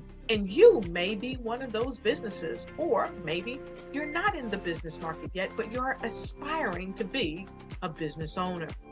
Well, guess what? You're in the right place at the right time. Because let's face it, everything is about timing and opportunity. Hi, my name is Dr. Lotus Richey, and I'm the CEO and founder of Lotus Richey Coaching and Consulting, LLC, along with the Lotus Richey Ignite Show. 15 minutes of success with Dr. Lotus Richey, as well as books to boost your business and bring who you are. And today, I want to bring this amazing message to you about the Black Business Network and the Black Business Olympics. See, the Black Business Network and the Black Business Olympic is designed to help people just like you, that's right, that look like me, to take their business to the next level. Take two. Good afternoon, business owners, entrepreneurs, thought leaders, and corporations. Welcome to the Black Business Network. My name is Sidney Wormsby. I am a business growth and improvement specialist, and I'm your business moderator for this afternoon on the Black Business Network. The Black Business Network is a 24-hour business network showcasing Black businesses, business owners, entrepreneurs, and thought leaders worldwide. We have speakers from North Carolina, from London, from Singapore, Africa, Japan, and from cities all over the United States. The Black Business Network is a global community sharing its business knowledge to empower, inspire, and to educate businesses about business. Our next speaker is Dr. Tabitha Russell. Dr. Russell is more than just a business owner and a serial entrepreneur. She's also a woman of faith, a mother, and a grandmother. Dr. Tabitha has mastered the process of going from employee to CEO. She started and scaled several successful businesses and is now helping women start and scale their businesses to 6 and 7 figures. She's also an author and a speaker known for her inspirational and motivational content. This is due to her own life story being so compelling. Before Dr. Tabitha was well known for her success, she was financially struggling as a mother of 5 who had experienced a tremendous betrayal when her business partner stole her brand right from underneath her. She became determined at that time to make a better life for herself and her children. Dr. Tabitha started and scaled multiple companies, including a company named Angel Wasted Body Contouring Studio, Prosperity Solutions, luxury travel and prosperity solutions tax and consulting agency, to a point of success where she has been able to ultimately recreate her life and rediscover her passions. She began to realize how many other women also needed support and empowerment. And this has inspired her to do the work that she's doing now. Her mission ensures that women can meet their goals by harnessing their ability to level up their price points, create multiple streams of income, and expand their vision. She holds 2 doctorates. She's an author, and I love this title, of I Divorced My Money and Married My Mindset, and is the host of a weekly radio show, Inside Inspired Women. So I present to you Dr. Tabitha Russell. Hello there. How are you? Good. How are you? I'm fantastic. Thank you so much for having me today. I'd love to have you here. It's going to be a pleasure hearing what you have to say. And that book title gets me every time I read it. It's like, I divorced my money and married. How did the breakup go with your money? Well, it was definitely very interesting. Well, I know people are going to want to hear that insight. So I'm going to get out your way. I'm going to let you do your thing. And as we say, genius is common. I'll see you on the other side. Awesome. Thank you so much. Hello, everyone. I'm so excited to be here with you on today. I am Dr. Tabitha Russell, the CEO and founder of Inside Inspired Women, which is the home of breakthrough millionaires. As you heard in the introduction on today, that there has been a little bit of some challenges that I have experienced over the course of my life that brought me into being passionate about helping others to build their business, but not just build their business, but become successful, wildly successful at doing the thing that you love. The book that I wrote, I Divorced My Money and Married My Mindset, was the blessing of a lifetime. I tell everybody that when I lost everything, I made one decision to get into a partnership. I lost $500,000 and ultimately everything, houses, cars, all of that kind of stuff. With that being said, I believe that your mindset is everything. It transcends the amount of money that you have in the bank. Because I've realized with doing study and research over the years that it does not matter how much money you have in the bank. If you do not have the right mindset, along with the right determination, as well as the right things set aside, then sometimes you can lose all of that in an instance. So with that being said, I believe that financial literacy should be at the core, at the heart of what it is that we do to leave our legacy, to help to train the next generation that's coming about. One of the things that I do know for sure is that sometimes just with changing one habit, it can take 1 to 2 generations for it to become a absolute thing that you do and not even think about why you do it. So for example, we'll use finances because that is something that can touch everybody around the world, right? Like everybody needs money to sustain some part or portion of their lives. And so with that, with money, we'll use budgeting. If you grew up and you never learned how to budget properly, a lot of people are living paycheck to paycheck because things are expensive. Let's face it, right? That's obvious. But also, what are you doing with the money that you do have at your disposal? And let's take it a step further. How can you create additional streams of revenue that can sometimes help you to balance out your finances? So with that being said, if we don't start now, if we don't take personal ownership of it today, wherever you are, and sit down to see what money you have coming in and what money you have going out, the cycle will continue, meaning that we inadvertently a lot of times cast down habits as well as behaviors on our children unaware. And so you have the opportunity to help them now to be set up for success. So with that on today, I want to talk about how success goes beyond mere business strategies and financial acumen. Because in today's competitive landscape, you definitely need to have a plan. You need to have some systems and a strategy in place that's going to help you to become successful as you may desire. Now, to truly take your business to the next level, you need to invest in yourself first and develop some advanced leadership skills as well as emotional intelligence. Now, we know that emotional intelligence is a word that's been tossed around here a lot lately, but it really goes back to your mindset. How is it that you handle challenges? How is it that you handle the day-to-day operations of your business as well as your life?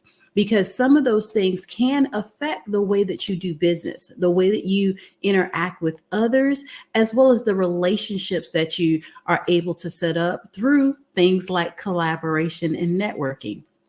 So the comprehensive talk that we're going to talk about today is basically going to guide you through the journey of personal and professional growth, as well as equipping you with the tools and knowledge necessary to become a true influencer and an expert in your industry, ultimately leading to the financial success that you desire. Now, I am not telling anybody to go out there and sign up for, some courses or sign up for college. But what I am saying is that in order for you to become an expert in your area, you definitely need to immerse yourself in whatever your niche is, meaning that you need to make sure that you know everything that there is to know about your specialty. What is it that you do in business? Why do you do it in business? And how does it help the marketplace? How does it help the consumer? You want to know all of that information because those are the things that's going to make you successful. Can you learn that through college? Potentially, absolutely. Can you learn that through reading multiple books? Absolutely. I tell everybody, you get to determine what success looks like for you. And based upon that, you get to be the master of it and you get to be the expert. What does that mean? That means that when people think about financial literacy, your name should at least come to mind. Your name should be in the conversation of this is why we need to contact this person because they are able to give information on the topic in such a way that others are now pushed to take action. So let's talk about the importance of self-development in business. Now, understanding the connection between personal growth and business success is key, meaning that you cannot go beyond your knowledge. You cannot go beyond sometimes the scope of your support as well. So in order for you to achieve business success, you have to be able to say, I am here now, like I make 6 figures, but my desire is to make 7 figures. And with you having a plan and a strategy in place, it's going to allow you to be able to see at least what that path looks like. Meaning that somewhere along the way, you might have to solicit some help. You might have to hire a team and some staff. You may have to make some changes with the current staff that you have, but it all starts with your personal growth, knowing when to pull the trigger, when to implement getting some help, when to hire help, when to do the various different things that's going to take you over to success. Now, with your own personal business growth, what is it that you know about business? If you find that you're not as strong about being a business owner, that would potentially be a good place to start, along with the area of expertise that you're working in.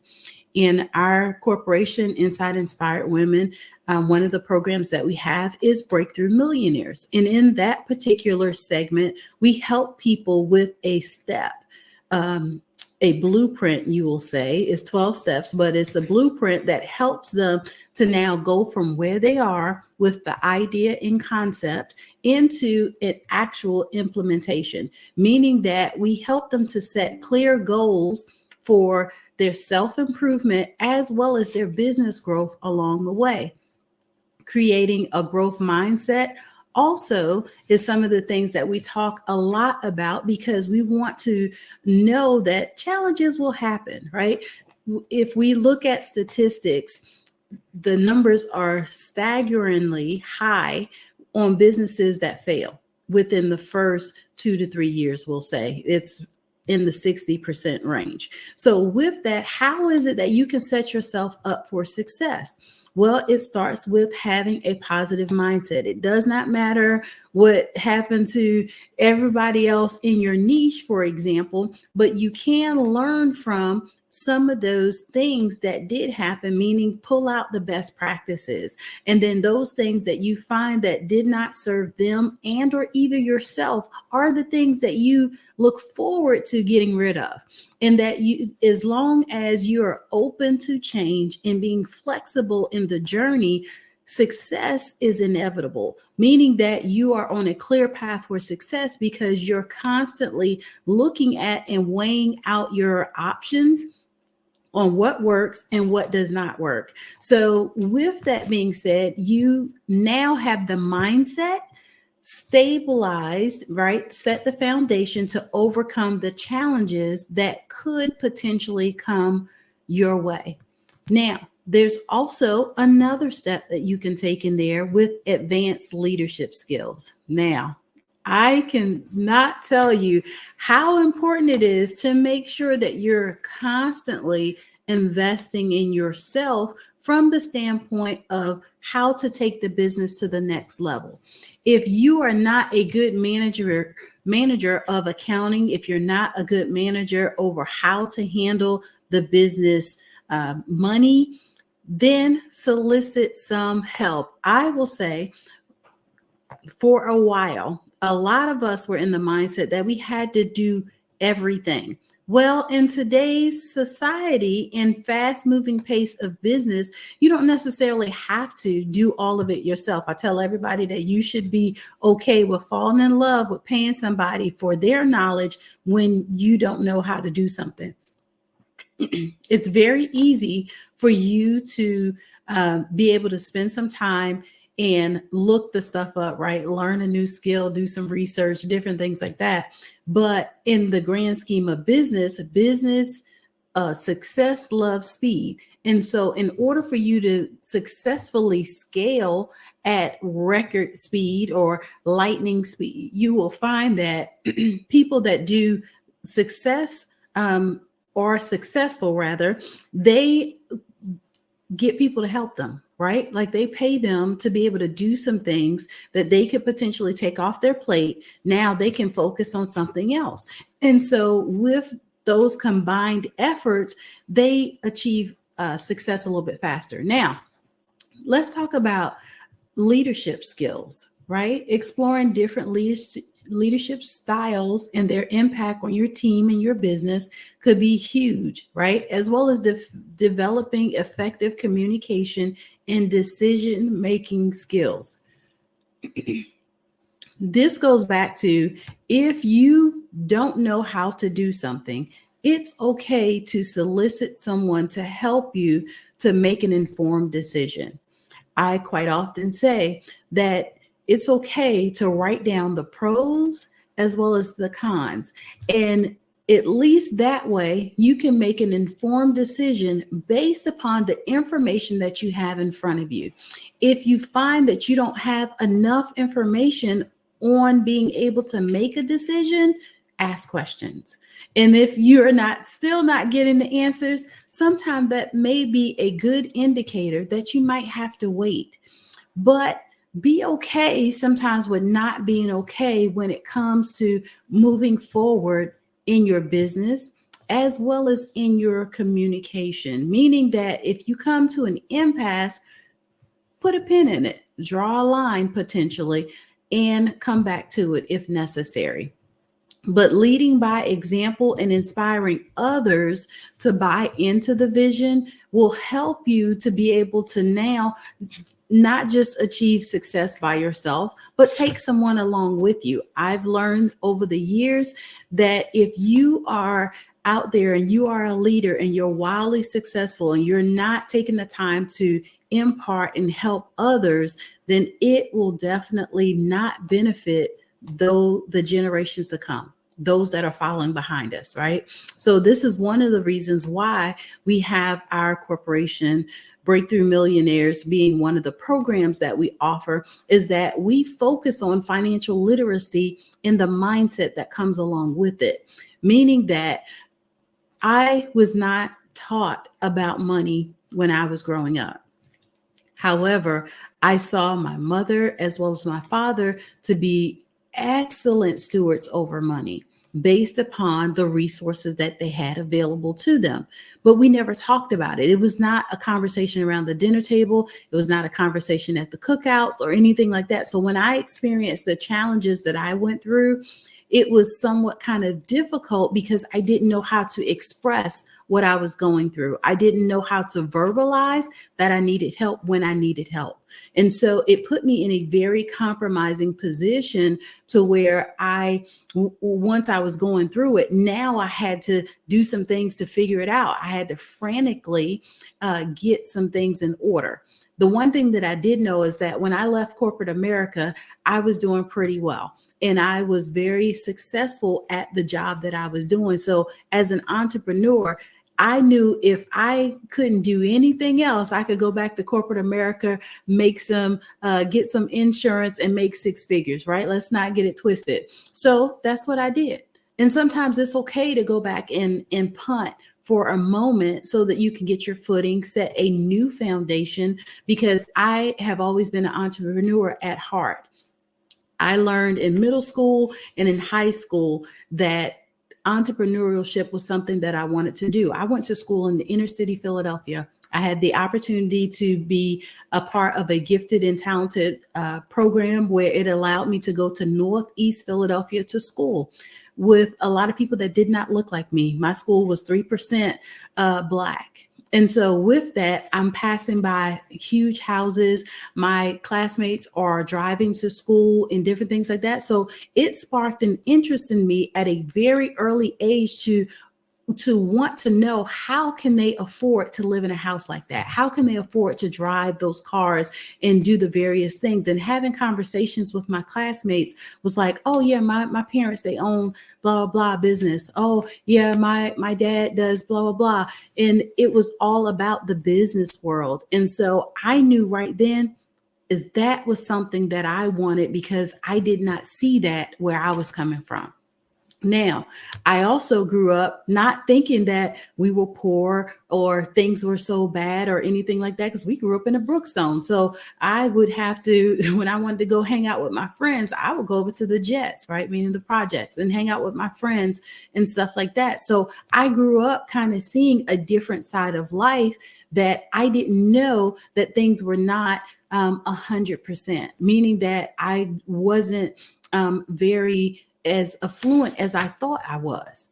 And so with that, it allowed me though to be able to now dive into the world of financial literacy. And I have not left, because there's so much that you can learn from being a leader, first of all, because I believe in self-development, but also how it is that I can help somebody else achieve their dreams, because I understand that we don't know everything. I will be the first to say that I don't know everything that there is to know, but I do know that in my niche, that I have taken the time to learn what it is about financial literacy that can help somebody to achieve the levels of success that they're looking for.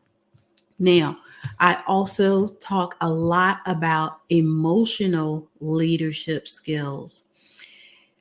We've got to recognize and manage sometimes our own emotions first before we can help others. And in business, sometimes there is a day-to-day flow that sometimes is a little touch and go, right? Meaning that when you are a customer-facing type of business, you need to make sure that you have management skills in place of your emotions, meaning that you are not moved by someone having a bad day, as well as you have the mindset that everybody comes through that door, that you're going to serve them to the best of your ability, and they're going to get the best experience that they would have had going to an establishment that day. Having that type of business acumen will allow you to put your business on the map. When I study or do case studies about businesses and customer service, when I think about customer service, there's a few businesses that come to mind. And we'll use Chick-fil-A, for example, and not to blow them up, but their customer service model is hands down very good because they believe in putting the customer first, as well as they have a very good business model from the standpoint of how it is that they want to interact with the customers and how you are, or meaning the server that you're going to interact with is the representation for the business. Now, can you say that about your business? What does your business speak when someone comes into contact with you? Are they saying, wow, they just really, blew my socks off. The customer service is amazing. I would definitely go back there. I would buy their products and services because they are hands down the best.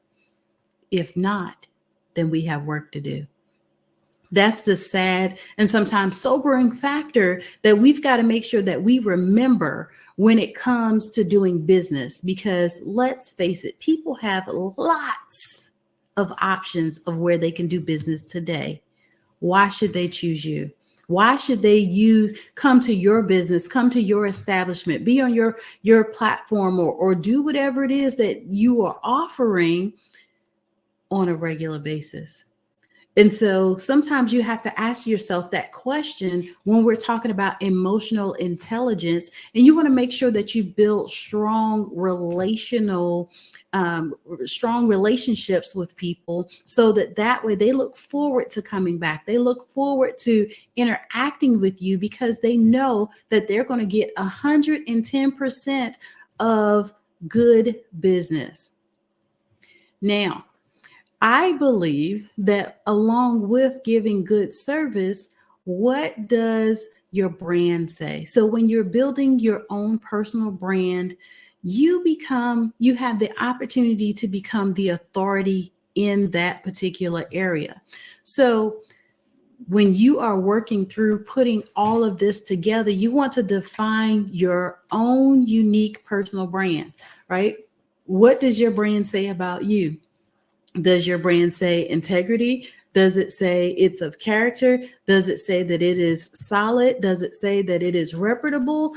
Your brand says everything. Now, I'm not just talking about the brand that's on the bottle or on the wall. I'm talking about the brand of you. You represent the company first and foremost. So 9 times out of 10, a lot of times when people are dealing with your business, so let's just say if it is a small business, they're going to come in contact with you. And so you want to make sure that your brand is represented in the manner at which you would be proud of.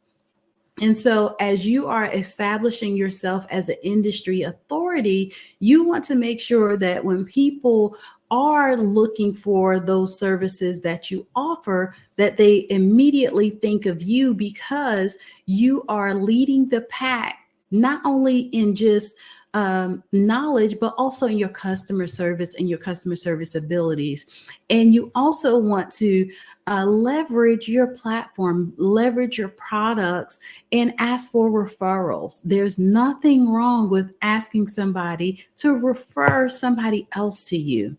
I could remember in one of my businesses, I did not do any advertising because of when I opened my establishment, but I had so many people pounding the pavement and sending me referrals that I had a very successful season because of asking for the referrals.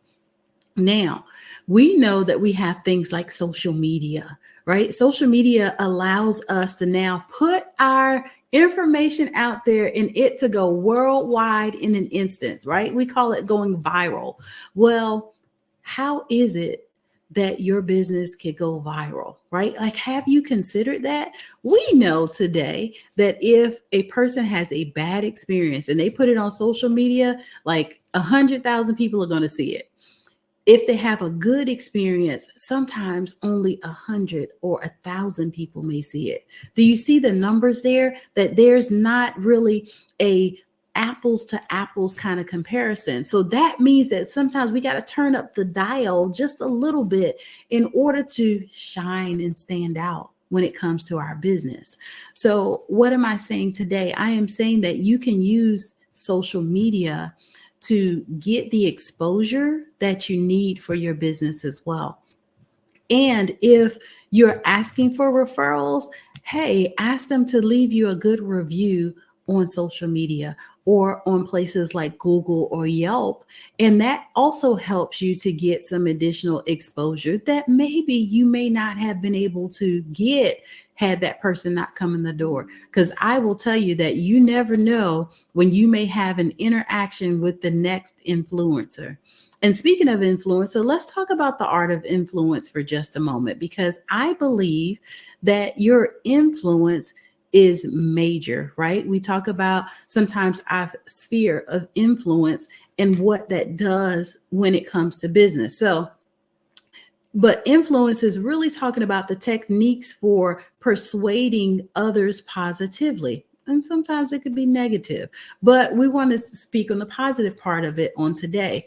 So as you are building your sphere of influence, what does that look like? You can segment it and say, well, I am going to influence next level business when it comes to, my marketing skills or my social skills or my business mapping and different things like that. So you get the opportunity to put that out there and have people to be able to be drawn to it because of how it does impact them.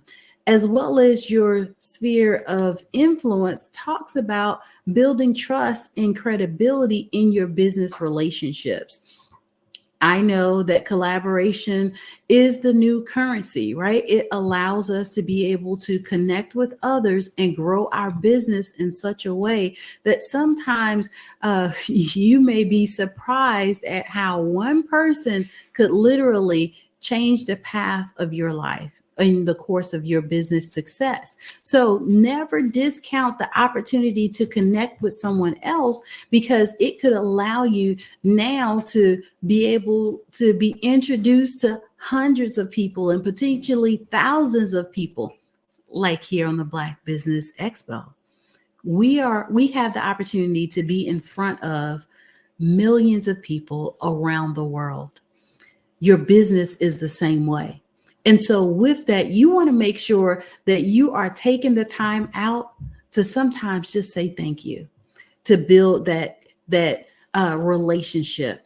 And in order to build trust, do what you say that you're going to do when you're going to do it. Be on time and be credible, right? Wear your integrity on your sleeve, right? And practice it every single day with every customer that you come in contact with, whether that is online, whether it is in person. Like we don't get a pass nowadays just because we're doing business online versus in person. It's still business. And so you want to make sure that you are taking all of that into consideration, as well as when you have to have the difficult and challenging conversations, you want to make sure that you navigate that with complete precision, because you do not want to break a potential relationship with a customer unknowingly, right? Sometimes you never know, based upon the way that a person was raised, how something could be offensive, or how a person may take offense to something that you said. So you want to make sure that you're navigating those challenging situations carefully.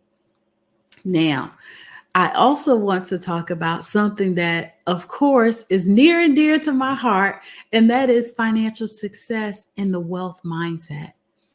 There's a thing called the psychology of wealth and abundance, meaning that everything that we think about, as well as the confessions that we say out of our mouths, we can attract that, right? It's called the law of attraction. But the psychology behind it goes deeper into that, and it refers to what is it that you're thinking about when it comes to wealth and abundance. Like a lot of people, they say that they want money and they want lots of money, but why?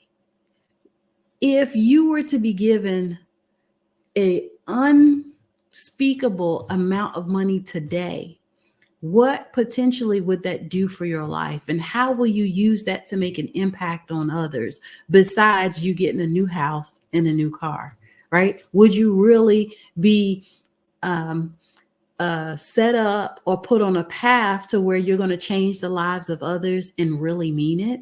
You know, so the psychology behind wealth and abundance sometimes is very broad, and you want to now think about the actions that you take with your money and how it is that you can take what it is that you have, your resources today, and how you can make an impact with others. That's the psychology of it, thinking more broader besides your four walls and those that you take care of on a regular basis.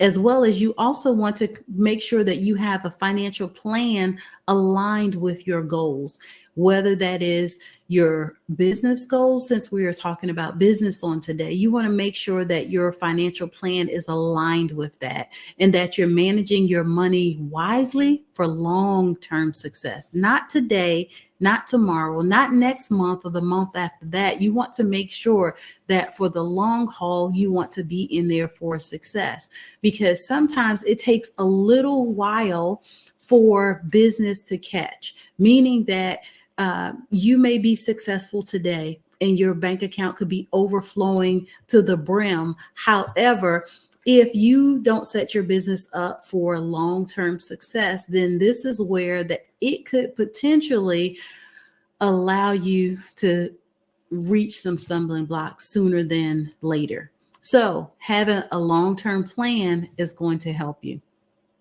As well as, let's think about what our work-life balance talks about, right? Like I started this conversation talking about having personal development in our lives. Well, that goes back to our work-life balance, and having that allows you to avoid potential stress as well as preventing burnout. And burnout is a real thing. A lot of people walk away from very successful and thriving careers, very successful and thriving businesses, because they're tired, because they no longer can handle the day-to-day challenges that they are faced with having because of them having these things going on in the background. So you want to make sure that even with having a successful and thriving business, being a serial entrepreneur, that you want to take some time out, sometimes to take a time out, right?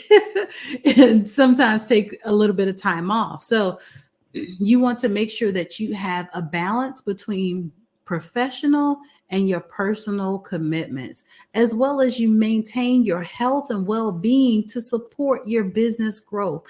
I cannot tell you that if you are sick and you're the one-man show, right? You're doing everything and you are the business, that you're no good to your business if you're not at peak performance, if you're not doing a great job, or if you're not healthy to begin with. So you want to make sure that you take care of your body, take care of your mind as well, because you only get one, right? You only get one option, one opportunity to get it right. So why not put proper balance with that between business and your work and life balance? Now, networking and collaboration, you want to make sure that you surround yourself with a strong professional network. There's nothing wrong with having, your friends and your family in your support system, but who's the accountant and who do you have as your lawyer? Who do you have as your business advisor and your consultant, your mentor, that's going to help you to now reach the level of success that you want to reach? We can do so great on our own. I always tell people that you're the best version of you today by yourself with no help. So just imagine if you had somebody to partner with you to reach the levels of success that you're looking for, that could definitely change the game for you, right? Like that could set you on top, meaning that it could allow you to be so much more greater and allow you to have so much more things in your sphere, right? In your business circle. But you got to be open to collaborating. And sometimes that means that we let down those guards, let down those walls that we have, because back in the day, we didn't want to share our best practices. We didn't want to share our best kept secrets and different things like that, because we thought that somebody was going to take our ideas and run. But let me tell you, even if they did that, it's enough business out here for all of us, right? We definitely do not want to operate from the basket mentality. We want to operate from the production and the economist mentality, meaning that if they made one, they will make another. And mass production is what causes great success. So I often use the analogy of an apple tree for an example.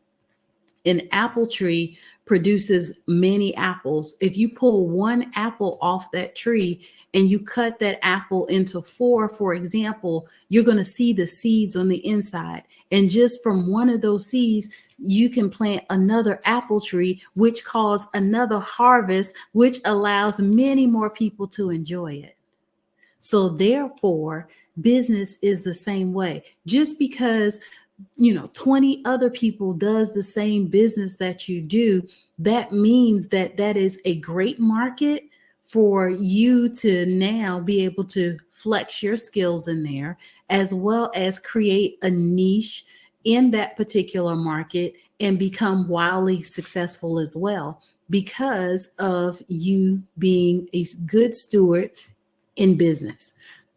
As well as you want to have some key performance indicators, some KPIs, and some measuring tools that can help you with continuous improvement.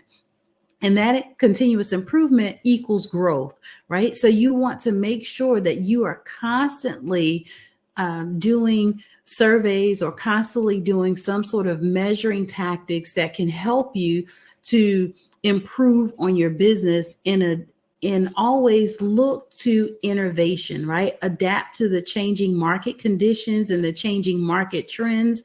I cannot tell you that the one thing that you want to make sure that you're always on is on the cusp of a change, a cusp of the shift. And over the course of years, we'll use real estate, for example. With real estate, it allows you to now help people through the largest decision that they will make in their lives, meaning the largest purchase that they will make. With that being said, the market is changing all of the time. We've seen over the last 3 years that there's been 6 or more increases in the interest rate, where it has gone from where the market was in the mid to high 2% interest rate to well over 7% interest rate. And it's going back down now already. So we want to make sure that, the houses that we used to could afford, or the way that we did business previously, that we can still continue to do business based upon what the market trends are and how it is that we're constantly assessing our business, where we are and where it is that we're trying to grow. And we set aside the resources, the funds to be able to now be competitive in the markets and industry, as well as what are you doing to implement your next level business strategy? Are you having the conversations? Are you inviting others to the table to have that conversation with you? As well as, we talked about the self-development, the leadership, and the emotional intelligence in your business. But how is it that you are able to now get these things done sometimes when you don't have all the knowledge, or you don't have all the tools available at your disposal, right? This is where you now need to be resourceful. Just when you thought, like, check, I got that covered, I have this covered, now I'm adding in being resourceful.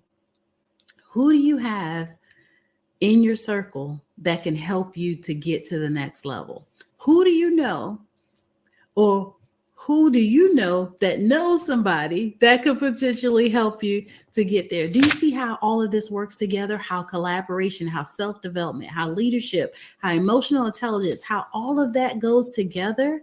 It really does help you to now have a whole picture and have it all together, because you've gone beyond just your scope of support, your scope of knowledge. You're now looking at the big picture, and you're looking towards your future success based upon all the things that you have or have had at your disposal. And so with that, it is a constant thing that we need to be in the mode of learning. I've heard Bob Proctor to say that those that are the learned will constantly inherit the earth and gracefully pass aside, while the learners will inherit the earth. And it took me some time to really grasp the knowledge of what he was saying behind that. But as I grew in knowledge and in maturity, meaning that we have to constantly be in a mode of learning. We have to constantly be open to now going to that next level. Whether we know it or not, business is going to continue to be business and go on. But also the demand for the business that you do grows, and it's going to continue to grow in increasing ways, meaning that consumers are out there and they are looking for what it is that you have to offer. And because of that, you need to always be positioned to be able to now handle the business, right? So if we'll say, if you make homemade products, you make soaps and body washes and stuff like that, right? That usually sometimes requires you to be in the lab, right? You to be in the kitchen and you to be working through some of that. So with that, you want to make sure that you are properly positioned to be able to handle potential growth. I was looking at a show yesterday, and it was talking about two ladies that went and pitched their business to one of the larger corporations, and the corporation said no.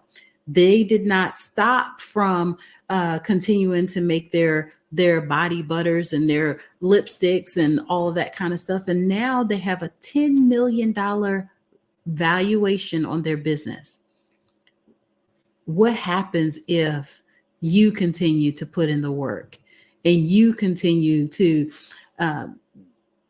do the personal development, and you now build yourself up to build the business up? You surround yourself with those that know just a little bit more about business and you allow them to have a seat at the table when you're having the discussions on business growth. What could that potentially do to your business? Better yet, what's your business valuation? Do you know what that is? Do you know the numbers? The successful people always know their numbers. They always position themselves to know. We'll say, what is your cost per customer, for example? If you don't know that, there's some work to do, right?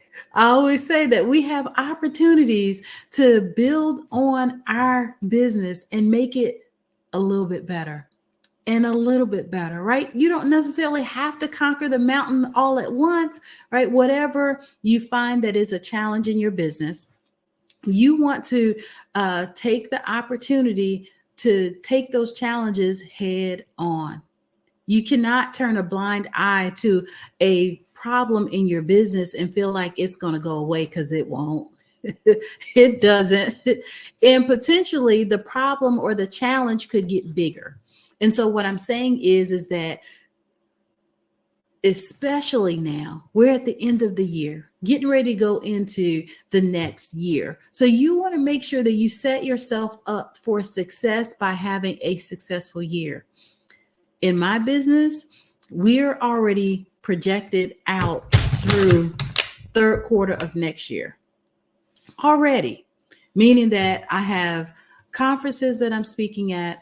I have all my travel agenda down pat. I have things in place that we're going to do with the business and the different business models, and we're already have implemented. If you are sitting and waiting on trying to implement stuff now, then you're kind of already behind the curve, right? You, for first quarter 2024, should be and have been accomplished second quarter 2023. Right? Like you sometimes have to put a little space in between there. So now that you can plan properly. And it's the same way with our own personal finances, right? People talk about emergency funds and different things like that. Well, those are real things. Those are real things that we have to take into consideration when we're talking about being successful. And in order to be successful and maintain your successful rate, is that you have to be proactive and not reactive. There's so many people that I talk to that are reactive instead of proactive. I know for myself, when I went through the biggest challenge of my life in losing $500,000, I was most certainly reactive at the time.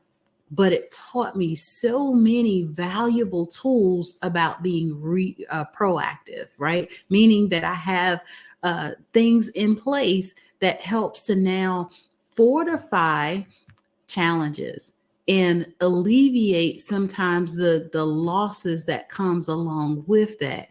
And it's okay if you find that you're a little bit behind the ball on that, right? It's conversations like this that allow us to be able to see that there's something that needs to be done in order to now build the business up and build the business to the next level. So I will say, if that is you, you want to make sure that you don't sit and suffer in silence, right? Solicit some help. Hire a team if necessary that can help you to get to the place of where it is that you're trying to get to. Because I did say that you're the best version of you by yourself. And with that, now having a team or some people that can help you, that is what's going to be able to give you that edge potentially that you needed in your business that can help you to skyrocket your success, skyrocket your numbers as well. I can only tell you that we'll use Amazon, for example. The amount of success that they have achieved came from a simple idea.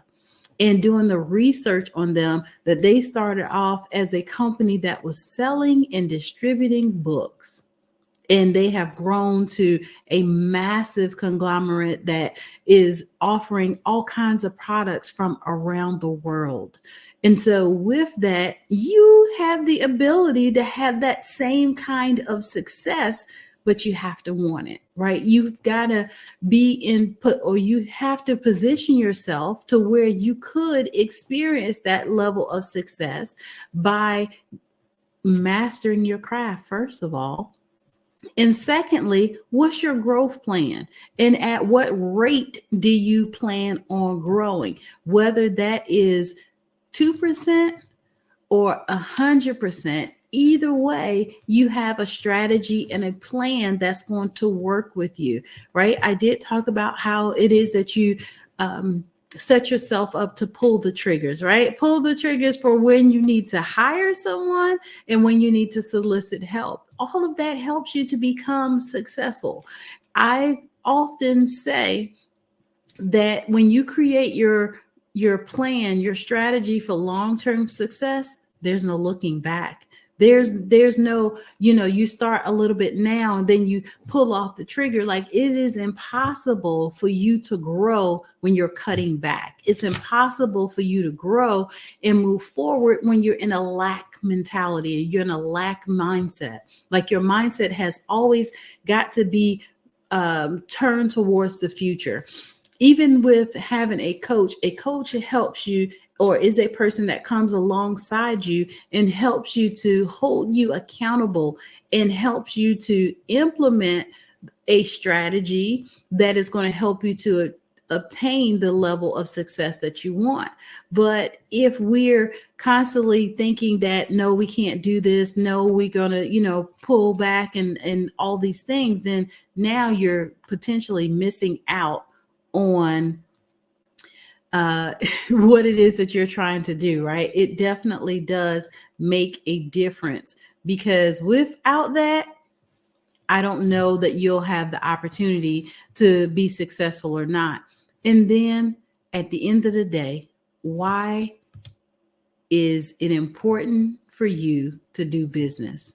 You want to know your why at all times.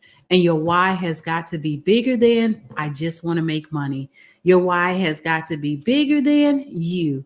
And your why has got to bring impact to society. How is it that your business is making a difference to society? And how is it that you are making a difference overall? So when it starts with you, let it end with you, meaning that as you build yourself up, as you are advancing or fortifying yourself with advanced leadership skills and emotional intelligence, you're going to be able to help not just yourself, but others. I know that effective leadership by itself is at the core of any successful business, as well as advanced leadership skills help you inspire and lead your team effectively, fostering a positive work environment and driving productivity. Even with emotional intelligence, those skills enable you to navigate the complexities of human relationships, build trust, resolve conflicts, all of which are essential in the business world. And personal branding, proudly wear your business on your sleeve, right? We'll put that S on your chest and wear it proudly, because you are the brand, and it is vital for standing out in your industry. Becoming an influencer and an expert in your field can attract more clients and even more opportunities. So on today, if you haven't been able to catch everything that I was saying on today, I would say definitely work on the things that's important, that's going to allow you to bring your business the level of success that is necessary in order for you to reach the level of success that you're looking forward to making as well. And you will find that you will be in position or position yourself to reach that level of success, right? But you don't have to do it by yourself. You don't have to go at it alone. You have countless pieces of interest or people that are waiting to help you across the board. We specialize in being able to take that concept that you have, that idea, and helping you to build on it, but not just build on that one concept, but we have mastered the opportunity to diversify your portfolio based upon that one idea. So you want to make sure that you are the master in your industry and that you are working towards having a successful foundation, not just for today, but for the future. So I'm encouraged to say that business is at your disposal and you can be successful in it. Dr. Russell, phenomenal. It's great info. That's why obviously you could tell we gave you extra time because you were given such great content and information. So if you have a few minutes, I'd like to even take it further because there were some great points that you were making, but I think also some things that are implied in what you were saying that I really want people to understand, the depth of the feedback that you're giving them. So do you have a few minutes that you can? Yes, absolutely. Great. Well, first of all, I appreciate you staying, appreciate you coming, providing the info, and then staying on. So, so in your work, your target is mostly women-owned businesses. Is that right? So yes, over the years, I have primarily focused on women-owned business. We have since expanded somewhat, and we are taking on men clients now, and helping them to now fortify their businesses as well. Okay. So talk about in the work that you do, maybe the common things that you see that folks struggle with, and let's segregate it. First, let's talk about startups. You know, the common mistake, common problems, the common deficiencies that you see with people when they're starting up their businesses. Okay. So with business startups, the most common thing I see is structure, meaning that the way that the business is set up to begin with, right? Like a lot of times we don't invest in having somebody to tell us if we should have a LLC, a C Corp, a S Corp, and the different type of business things that we qualify for, meaning that we should make sure that, you know, we have our business registered with the state. We should make sure that we have our EIN number. We should make sure that we even take it a step further and do our DUNS number and different things like that, that we should have a professional address and not using our home address. We should make sure that we have a business phone number, a business website. Like all of these things are hugely important when it comes to a startup company, but those are also sometimes some of the things that we negate when we are doing business from our kitchen table, right? So we're just usually trying to, you know, make a few extra dollars, but we don't think about the implications or the things that we are wasting money on, right? Like all the tax breaks that we get from having a business, we miss out on that. And sometimes it's just because we're unlearned in that regard. You know, it's funny you mentioned that. So I work in a similar market, you know, in business growth and improvement. And the time that people will spend on their company name or their brand colors rather than some of these fundamental things. And as you said, you know, when you're a small business and a new business, you have no name or credibility. Yes. And so simple things that make you stand out as not credible, not having a website, not having a business address, having your phone number be somebody answering on the voicemail saying, "Hey, what's up? How you doing? Leave me a bit." All those kinds of things make people just go, turn it right off. So Right. I'm sure you've experienced some of the same kinds of stuff. Yes, I have. And quite often I see Gmail, Yahoo, and all of those different emails as opposed to a professional email. Like little things sometimes will discredit a business from being credible. I tell everybody that your digital footprint has to look like the expert that you say that you are before people have the opportunity to have a conversation with you. There's sometimes that you may not be given the opportunity to have a conversation with someone because they looked for you online and wasn't able to find anything. So they automatically discredit you as being the professional. And hands down, you could be bad to the bone, but sometimes little things like that can cause you to lose business. Right. You know, one of the other things I find, this is with startups and with ongoing concerns, and I want to see, what your experience is in this, that one of the things I see so often with businesses is that they really don't know, and business owners, they really don't understand what makes their capabilities unique, or, their business unique. And so they often just talk in platitudes and generalities. Talk about your experience in that and what suggestions or advice you might give folks. Okay, so one of the things that we do is we specialize in being able to start where a person is, right? Whatever their expertise is, their passion, and what they feel like their purpose is, because I hear that quite often. Where some people will say, okay, I'm good at being a baker, but I want to go over here and I want to, do hair and that kind of stuff. Well, sometimes that means that you're going to go back to school, you're going to get certified, you're going to get all this training and different things like that. And somewhere along the way, they lose their steam, their fire, their their whatever it was that was driving them to go over there and do that. And so they quit. And before you know it, they've lost all momentum because they got out of their sphere of genius. And so whatever it is that a person is good at, we always tell them to let's start there before we expand and build out, because we don't want you to potentially lose that momentum. It is so important that we a lot of times be in our sphere of genius from the standpoint of you are the expert, right? Like you have the experience, you went through that, whatever it is that you decide that you want to go into. And so we allow them the opportunity, to come up with that, but then also how is it that you can learn everything that there is to know about that area,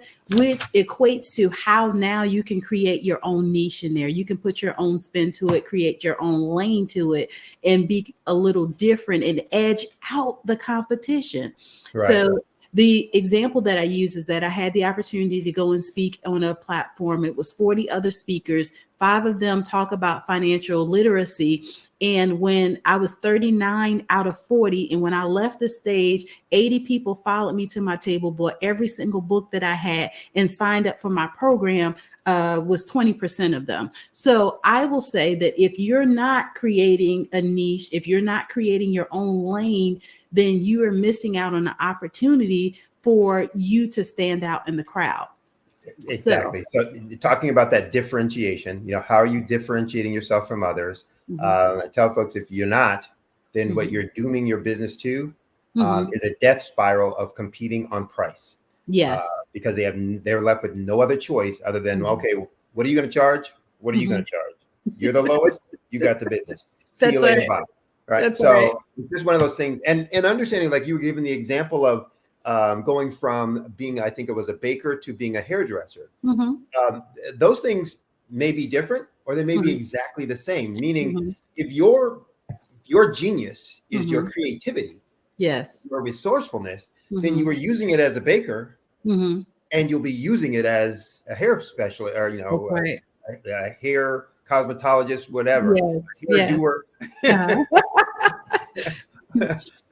So it's one of those things that says you need to understand what makes you truly unique and good and gifted.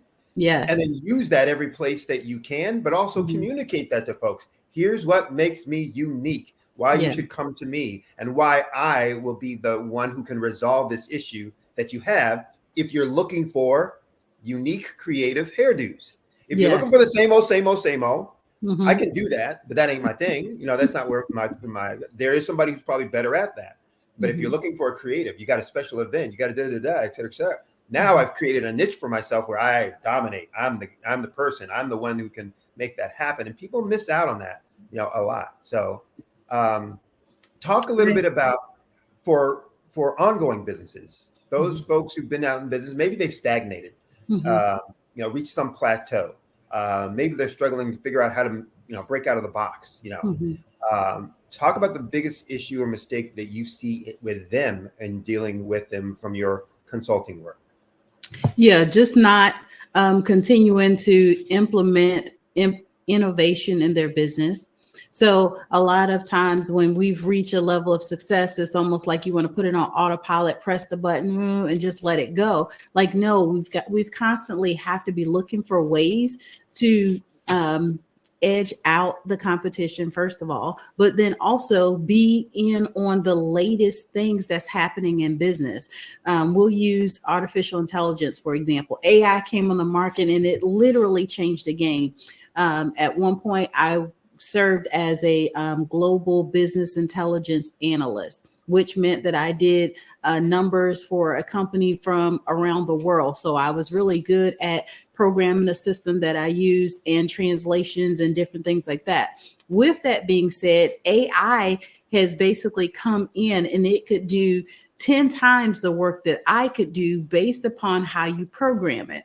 And so with business today, if a business is not open to change or open to sometimes implementing new ideas or new processes, then they're putting themselves behind the curve and missing out on opportunities.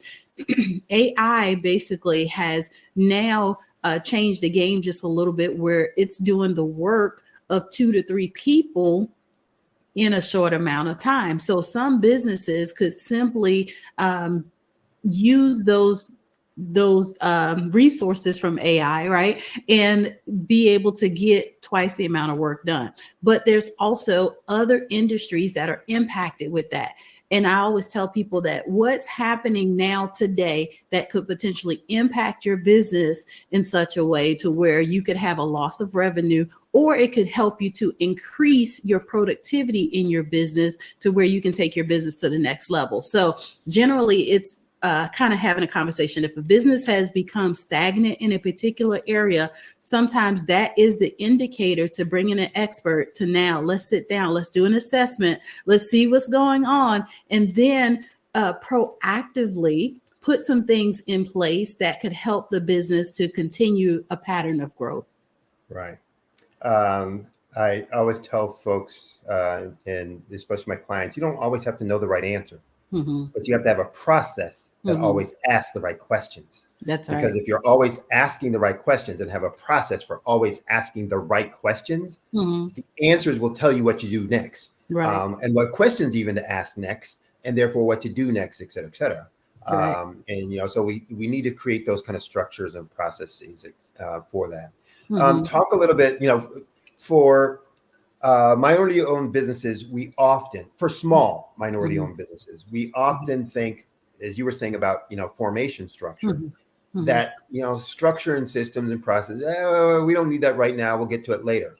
Example, financials, Mm-hmm. that we often don't create and keep the financial reports that we need to have to manage our business. And you said something earlier that I support wholeheartedly. If you want to grow your business, you got to know your business, and to know your business, you got to know your numbers. Right.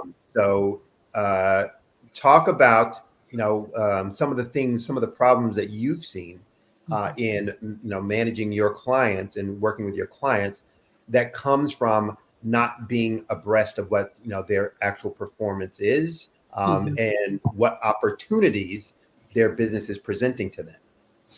Yeah, I've seen a large percentage of small businesses not know their numbers. They feel like because they balanced the checkbook, then that's it. But also, right, exactly. And they want to get a pat on the back for that. But no, it's about a little bit more than that. How is it now that we can allocate the money that we're bringing in to marketing, to sometimes allowing ourselves to hire additional people to invest back in new products and services so that we can continue a path of growth. So sometimes the allocation of money across the board is not correct. Like it's like we're making money. I can afford to pay myself now and pay the two people I got working for me. So I'm good, but no, it's a little bit more than that. And building out your long-term future and diversifying your portfolio so you don't have all your eggs in one basket, and how it is that you can set yourself up for the potential growth that you're trying to achieve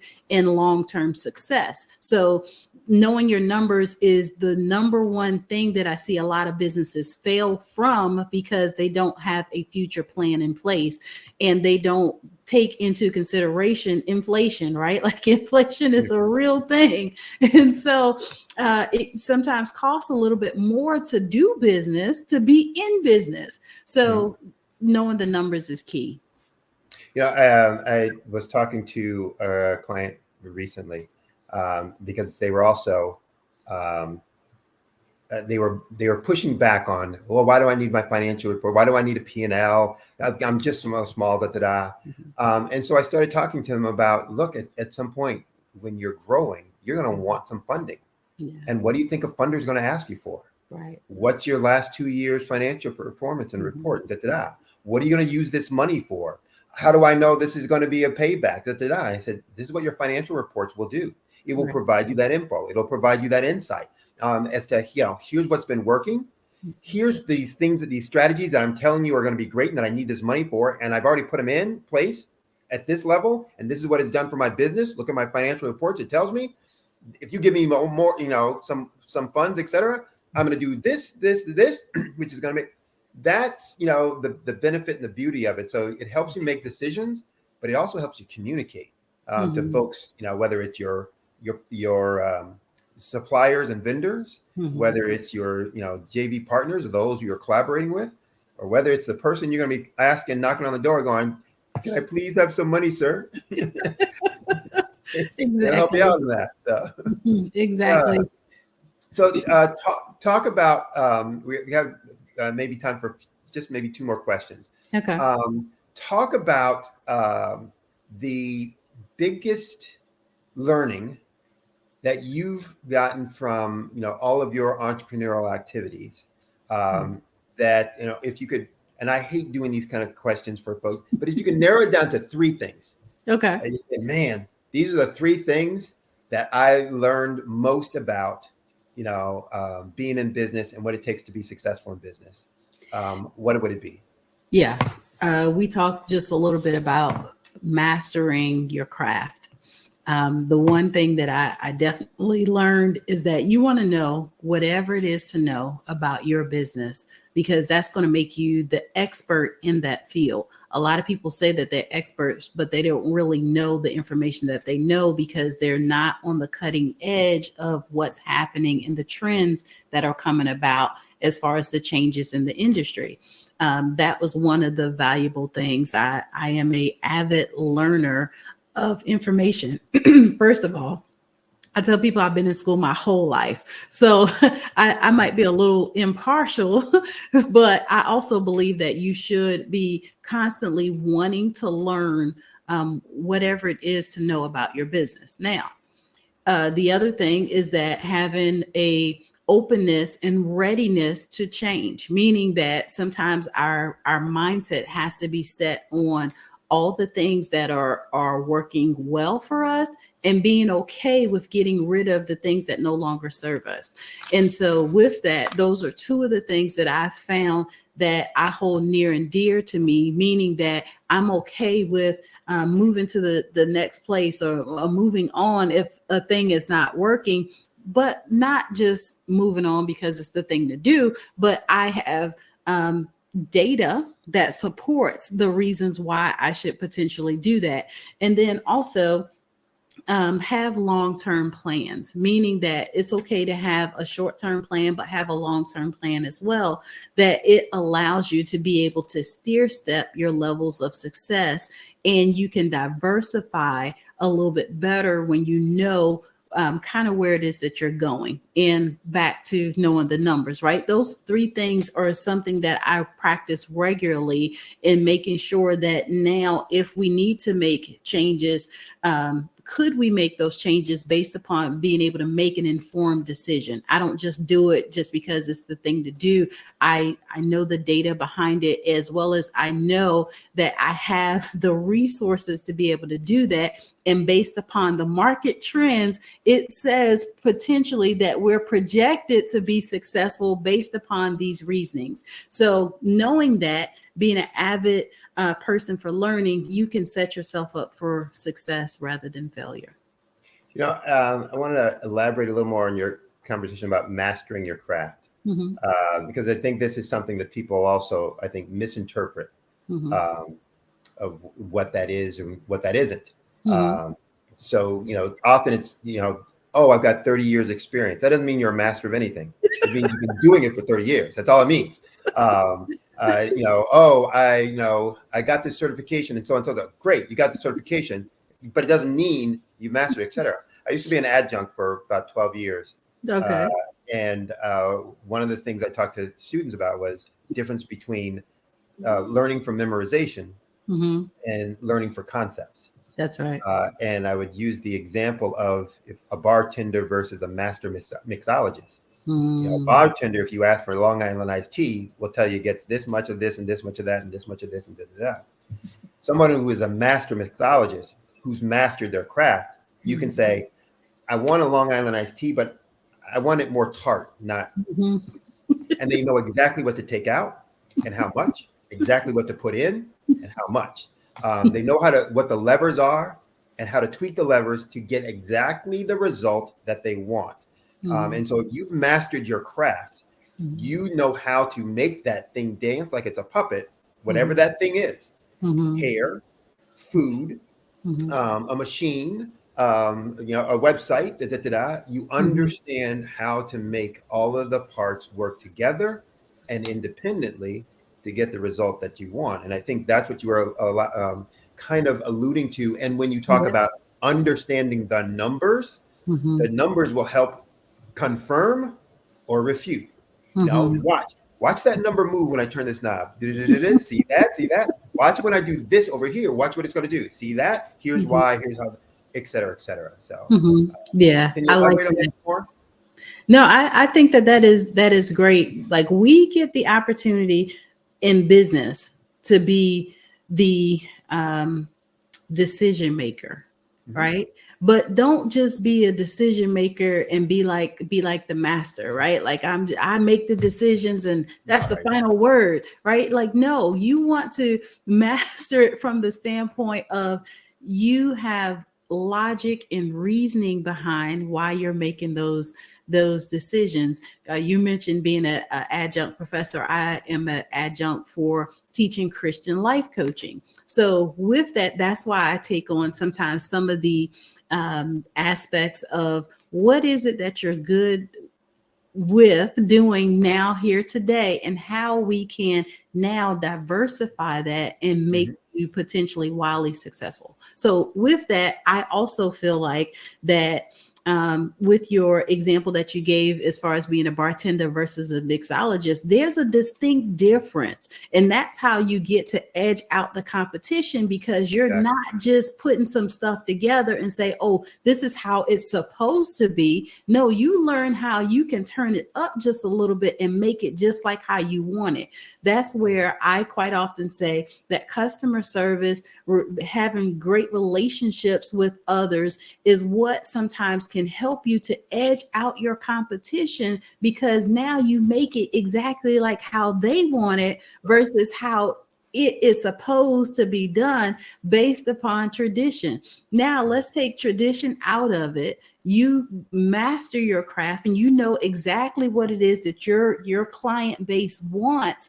Now, how you can take that to the next level. And that sometimes through networking and collaboration. And there's so many different mixtures that you can put in there that can now help you to be well-rounded, but also be the expert in the field. So I think it is, great that we get the opportunity, though, to decide what that looks like and then drive that all the way home. If we don't take the time out to know what our competition is doing, what the industry says about the business in itself, we're doing ourselves a disservice sometimes, and we're losing out on the potential for great business, like an increased business productivity and clients, when we don't know what we need to know in order to drive the business. There you go. There you go.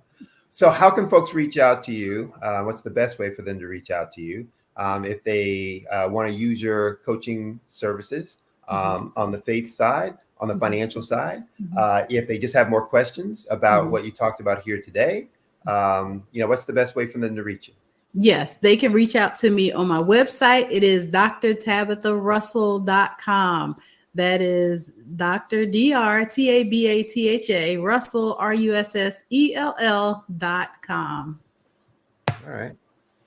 And a wealth of knowledge and information. Thank you so much for your time and for your extra time. So going into overtime with us to be able to share. But I thought it was really great for people to hear some additional details of what you were explaining, what you were talking about, and how it works, and for them to have the ability to make impact, et cetera. So thank you very much. Look forward to seeing you the next time. But until then, genius is common.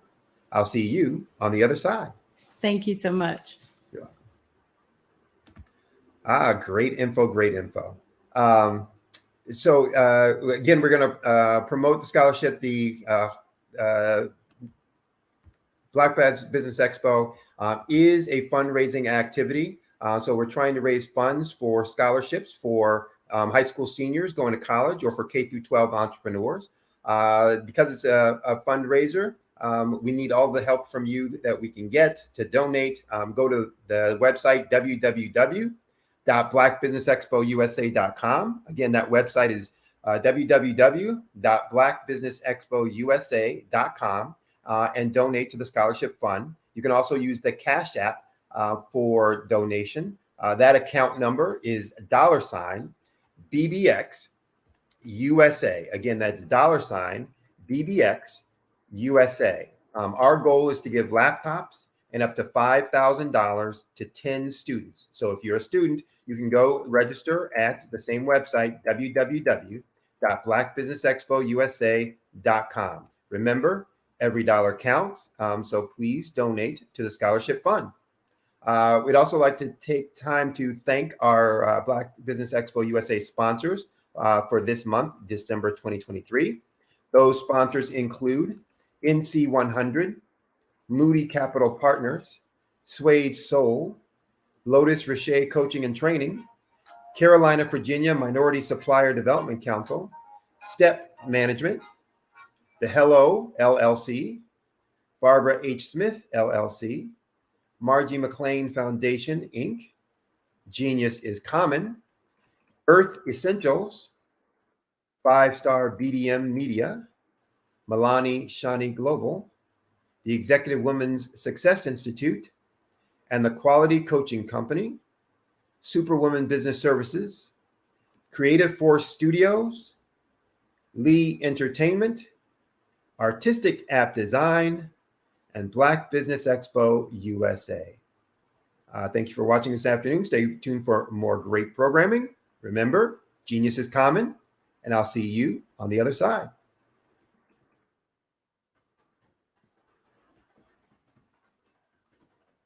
I'm Ramon Gray, founder of Smart Hustle Magazine and smallbiztechnology.com.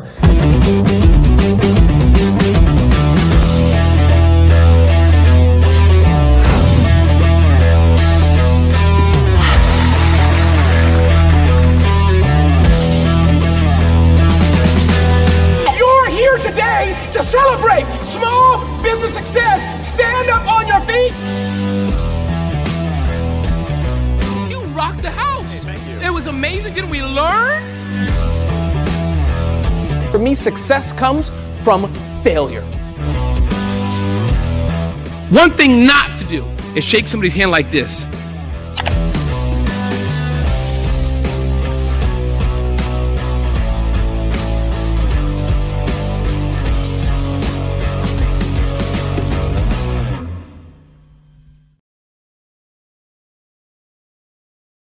Over the past few years, we've seen the growth of existing and new initiatives focused on financial inclusion, building global networks, and reducing the wealth gap in response to the idea there's not enough seats at the table.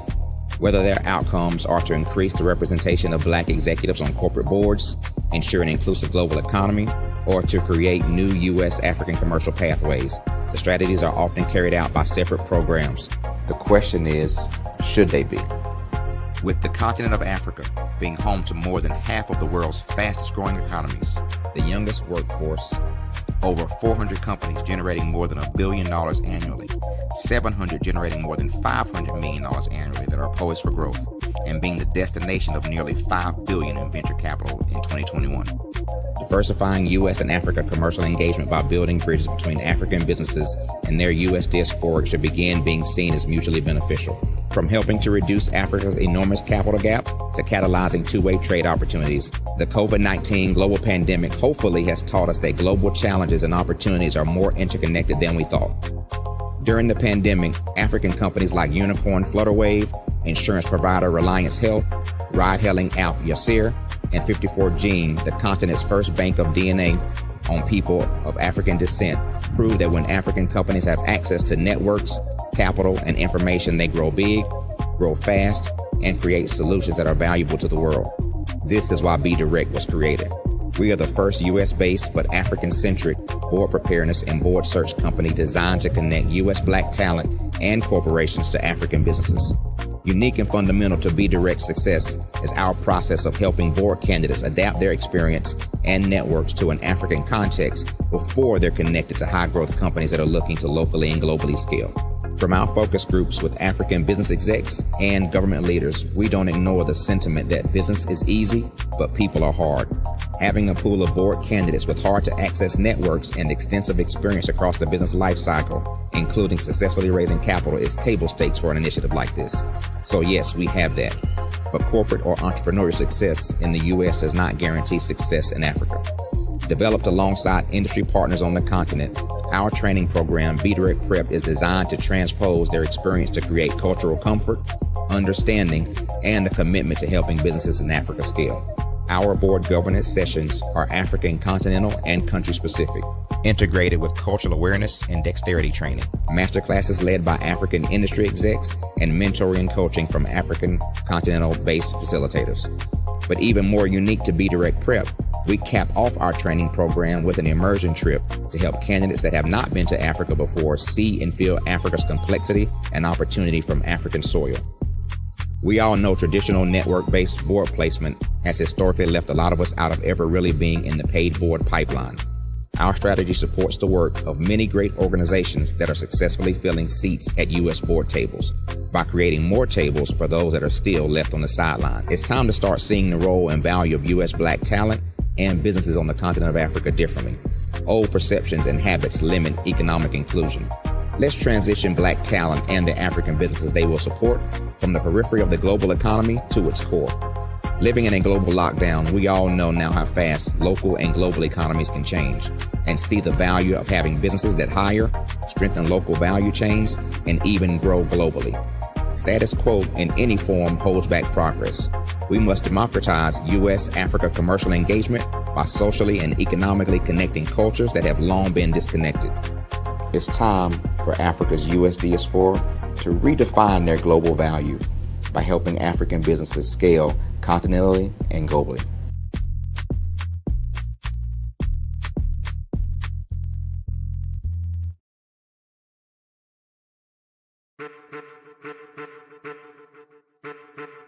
I am a child of the Most High God. He has gifted me in ways that I could not even imagine and didn't know.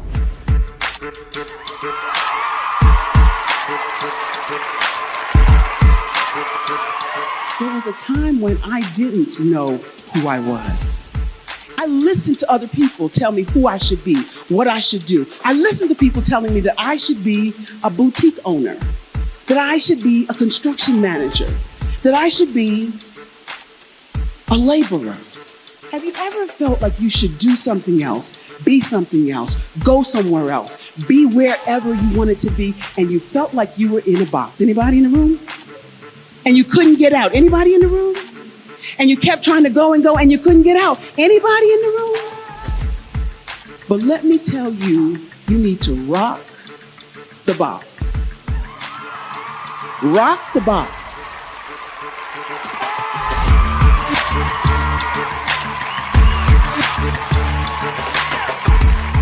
I am engaging, inspiring, and empowering.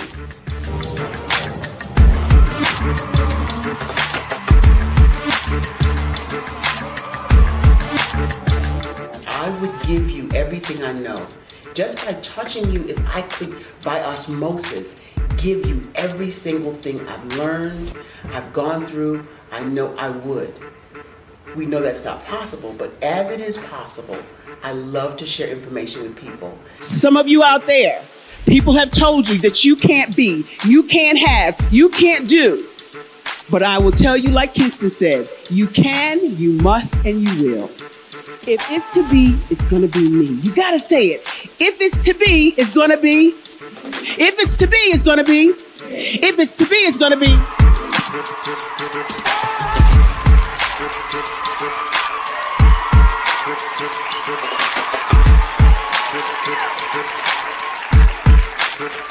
Barbara is because she believed what her mama said about her and not what other people told her. Every day you wake up, when you're in a situation, it's your choice whether it's an advantage or the disadvantage. She gained her confidence and her life, and now she is a testimony. If I can help you elevate yourself, then I feel like I'm elevating my own self as well. What you know and I know together can change the world.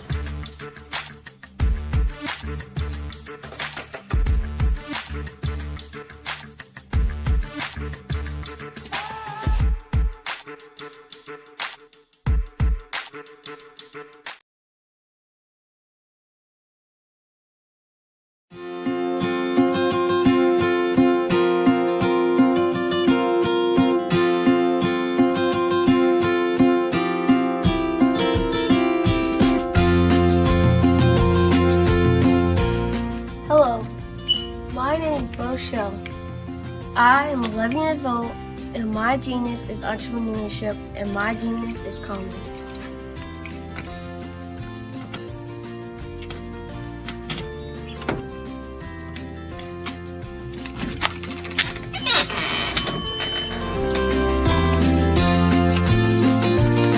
I have been hard at work, and my genius since the age of 8 when I asked my parents to buy me an ice cream cart for my 8th birthday. Why? Because I love ice cream, and I knew that 99.9% of the world loves ice cream too.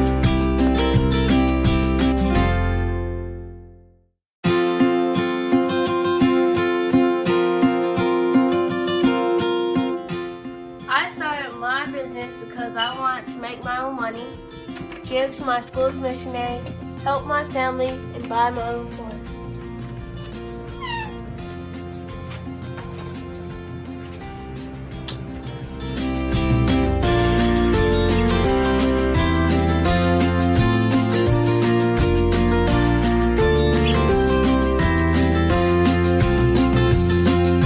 While working in my genius, I have learned a lot about business and what it takes to be successful. I quickly learned that hard work, determination, and perseverance are the standard qualities you need to succeed.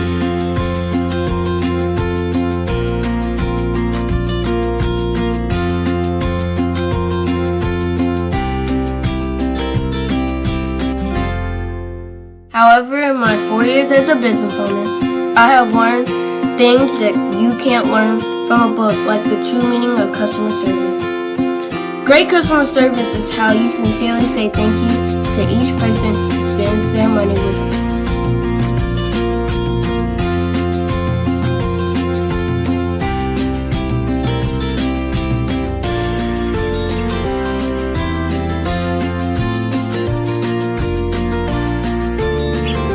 I have learned that there are more people praying for me to succeed than those who are not.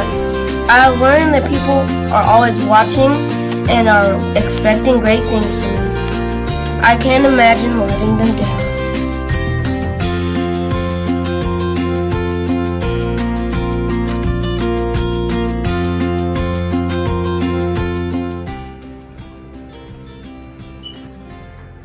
I have learned that I must lift as I rise, and that I must be my brother's keeper.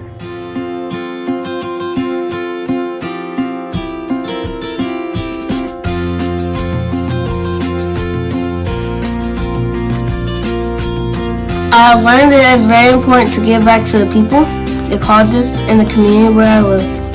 I have also learned that once I become a billionaire, I will be well on my way to becoming a billionaire and to changing the world by providing jobs and opportunities to others.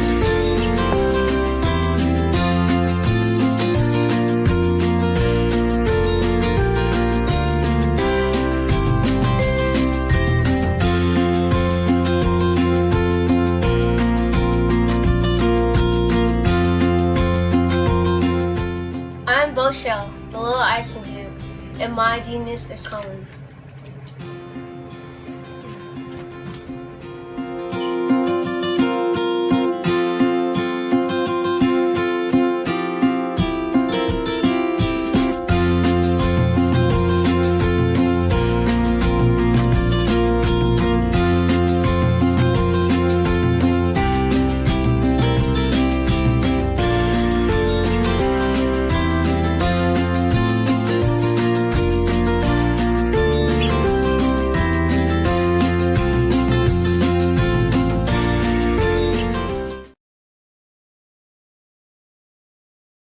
It's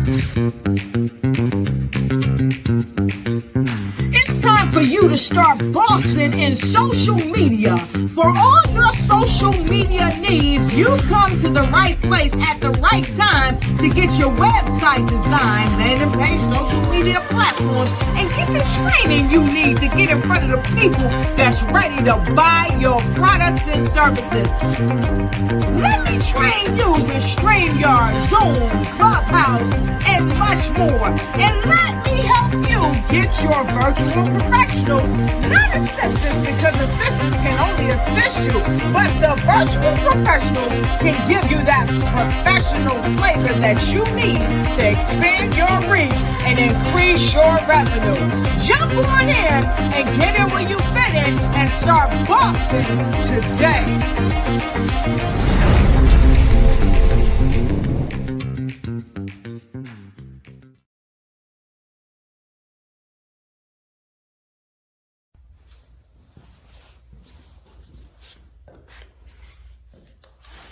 How you doing? I'm Rodney Allen Rippey.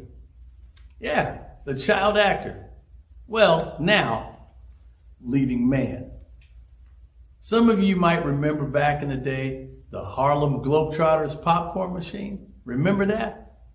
Well, it was a Saturday morning special that would come on, and I was there with Geese and Tex and Meadowlark Lemon. Remember the show? Well, I had a great time. And I have to say a huge, huge thank you to all my fans out there. Thank you for all the years of support. I went on from the entertainment industry. I started getting into producing and directing. And now, hey, here I am. I'm a studio executive here in Burbank, California at 2526 Studios. I have to say, it's been pretty good, but the best is yet to come. Please stay encouraged. Keep reaching for your dreams and never forget that genius is common. Remember that. Genius is common. No matter what anyone says to you, no matter how tough the road may get, keep striving. Keep reaching for your dreams. And always know that you are worth it. Everything that you put into yourself, everything good that you pour into your life, you are worth it. And when the times get tough, when things don't go exactly right, it's okay. Dust your shoulders off. Stand up strong. And remember, genius is common.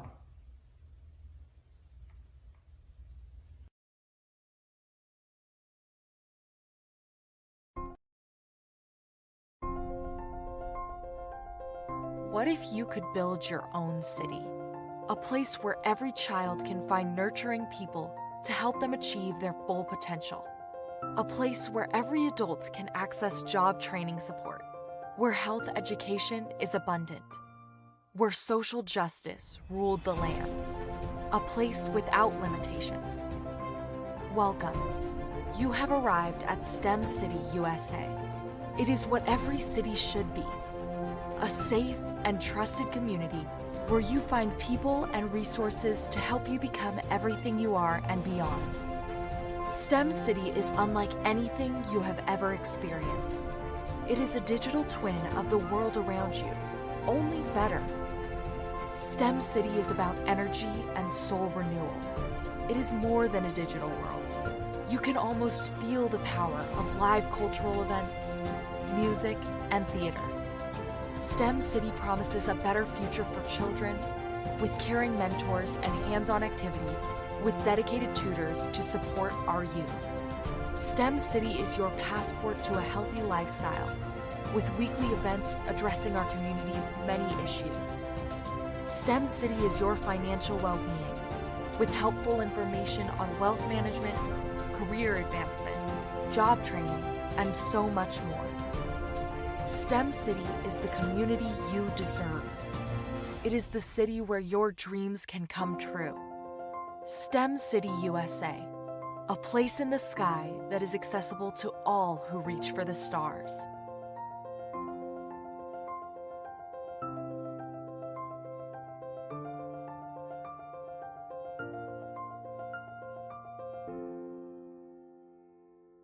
Are you a forward-thinking entrepreneur or business owner? The world is changing faster than ever, and it's time to pivot and adapt to the future.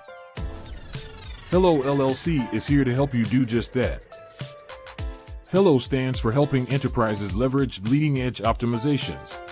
Our innovative solutions can streamline operations, reduce overhead costs, and give you a competitive edge in a market projected to reach $5 trillion by 2030. By pivoting to the metaverse, businesses can tap into a rapidly growing market that is projected to be a significant part of daily life for 25% of Americans by 2026. As a full digital metaverse agency, the Hello LLC can help you create custom solutions to streamline operations, increase productivity, reduce costs, and drive brand recognition. Why should you pivot to the metaverse with the Hello LLC? By leveraging cutting-edge technology, you can provide immersive experiences for your customers, expand your global reach, and unlock new revenue streams. Contact us today to make the pivot.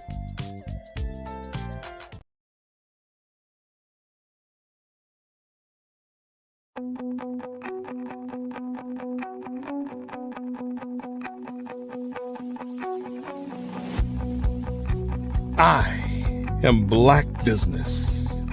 From the moment I wake until the time I sleep. Yes, I am Black Business. I am Black Business.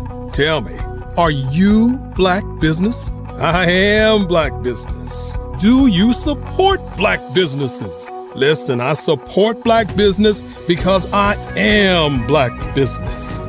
Black Business Expo, one of the largest business showcases in the history of Black business in the world. The world! Sign up today at www.blackbusinessexpousa.com or call 919-308-9090. I am Black Business.